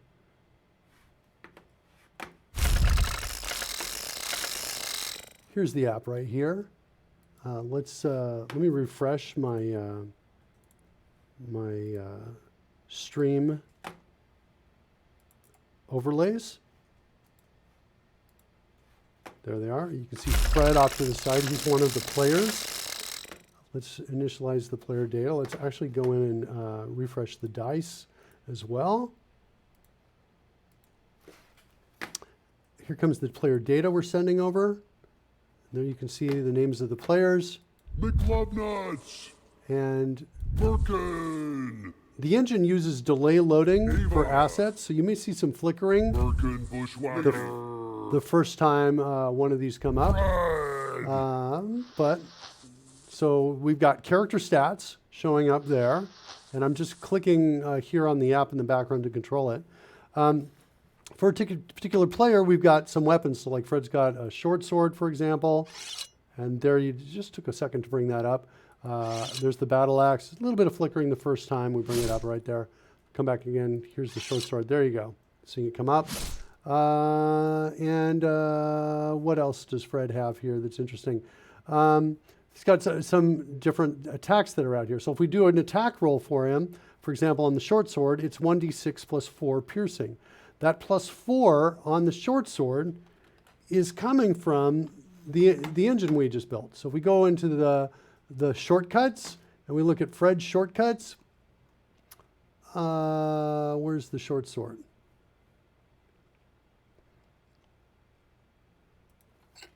I don't see it. Let me search for it. There it is right there. So there's the short sword. And if you look at the short sword, so right now, there's nothing in here that says it should be a 1d6 plus 4. But if you go in and you look at what the short sword is, and you look into the rules of Dungeons and Dragons, the short sword is a weapon that, short sword right here. It's a finesse weapon, which means you can attack with either dexterity or your dexterity modifier or your strength modifier. In this case, Fred's, they're the same for both of those, like that. And so the other piece on the short sword, it's 1d6, but we're getting an extra plus 4 from that. So there's probably something else going on in terms of, at least if it's working, in terms of doing all the calculation and getting, what that value is right there, that total plus offset. It must be another feature that is, that's my conclusion at this point. But this is coming from a number of different places. When we do the roll on here, there's the roll. We've got 3D dice coming out. Oh, so embarrassing. That was a spectacular miss. Got some commentary there on it, and that's it. With regards to, that's kind of an essence overview. Fred thinks it's good. He's all for that. But we've also got different kinds of damage die and things like that as well. Let's see, if we go over to my character, Mercuton, and we say, let's load up Chaos Bolt level 1, you can see there's the special effects for that. And if I do a die roll, and again, here, this is all calculated based on the rules of the Dungeons and Dragons. If I say, let's go ahead and roll that attack, it comes out with Chaos Bolt, we actually determine damage based on the 8-sided dice. And so the effects come in, giving me a choice of whether to use acid or poison. There's the hit, and I can say, let's use acid, for example, and it takes it out. So that's kind of an overview of kind of what's going on here. You can, of course, do things like a wild magic check, for example. I can do that. And based on the roll here, some sort of wild magic effect might be taking place. Regain that spell slot. So regaining spell slot is is that piece right there. Also, we have other characters, for example, that have, for example, there's her greatsword, for example, and she has like a paladin smite attack, which looks like that. We got special effects to control taking away dice, so that one's going to be removed and it's going to be re-rolled, I think. Oh, it was a miss. But let's do it again.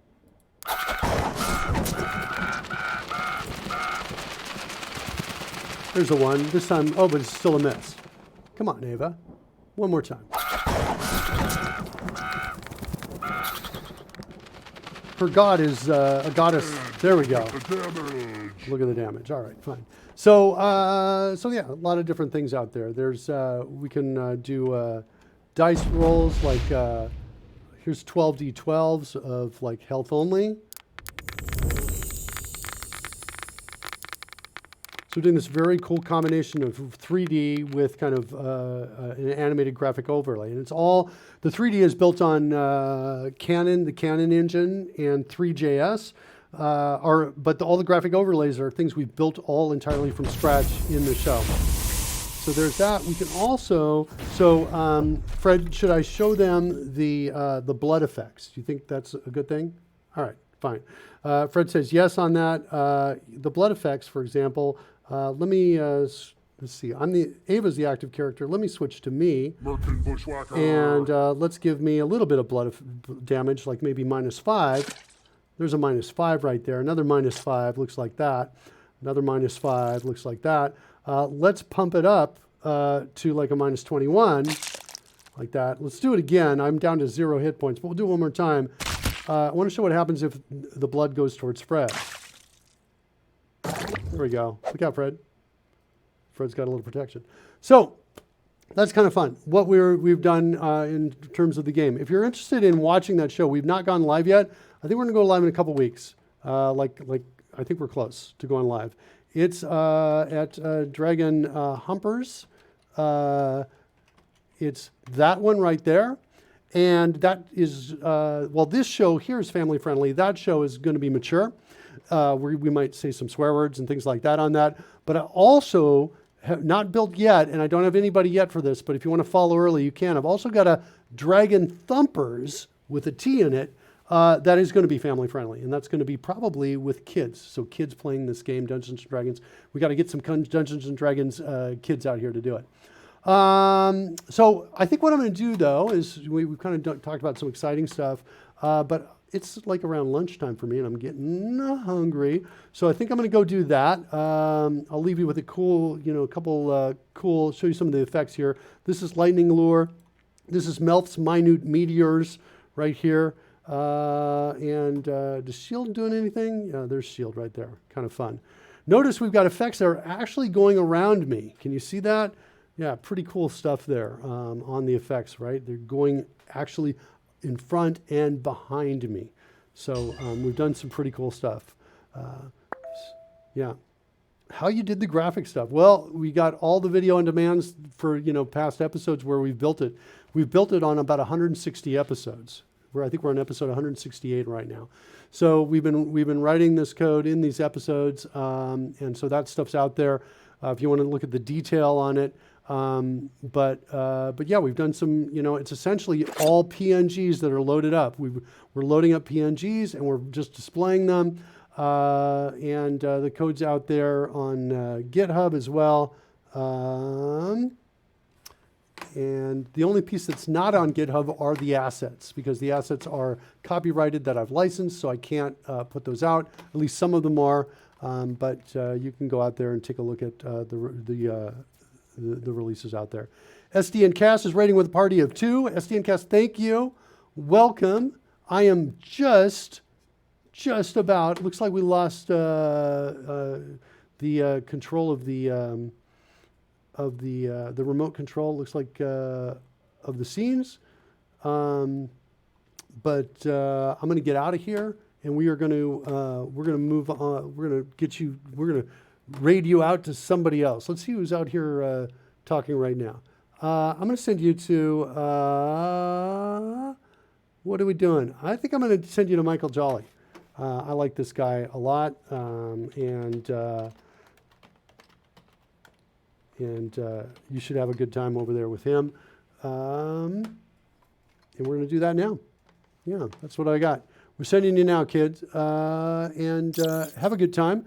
Thanks a lot for being here, and hopefully stop by again in the future. And we will.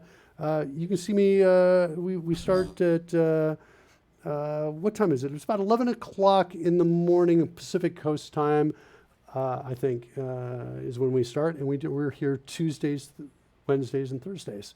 All right? See ya.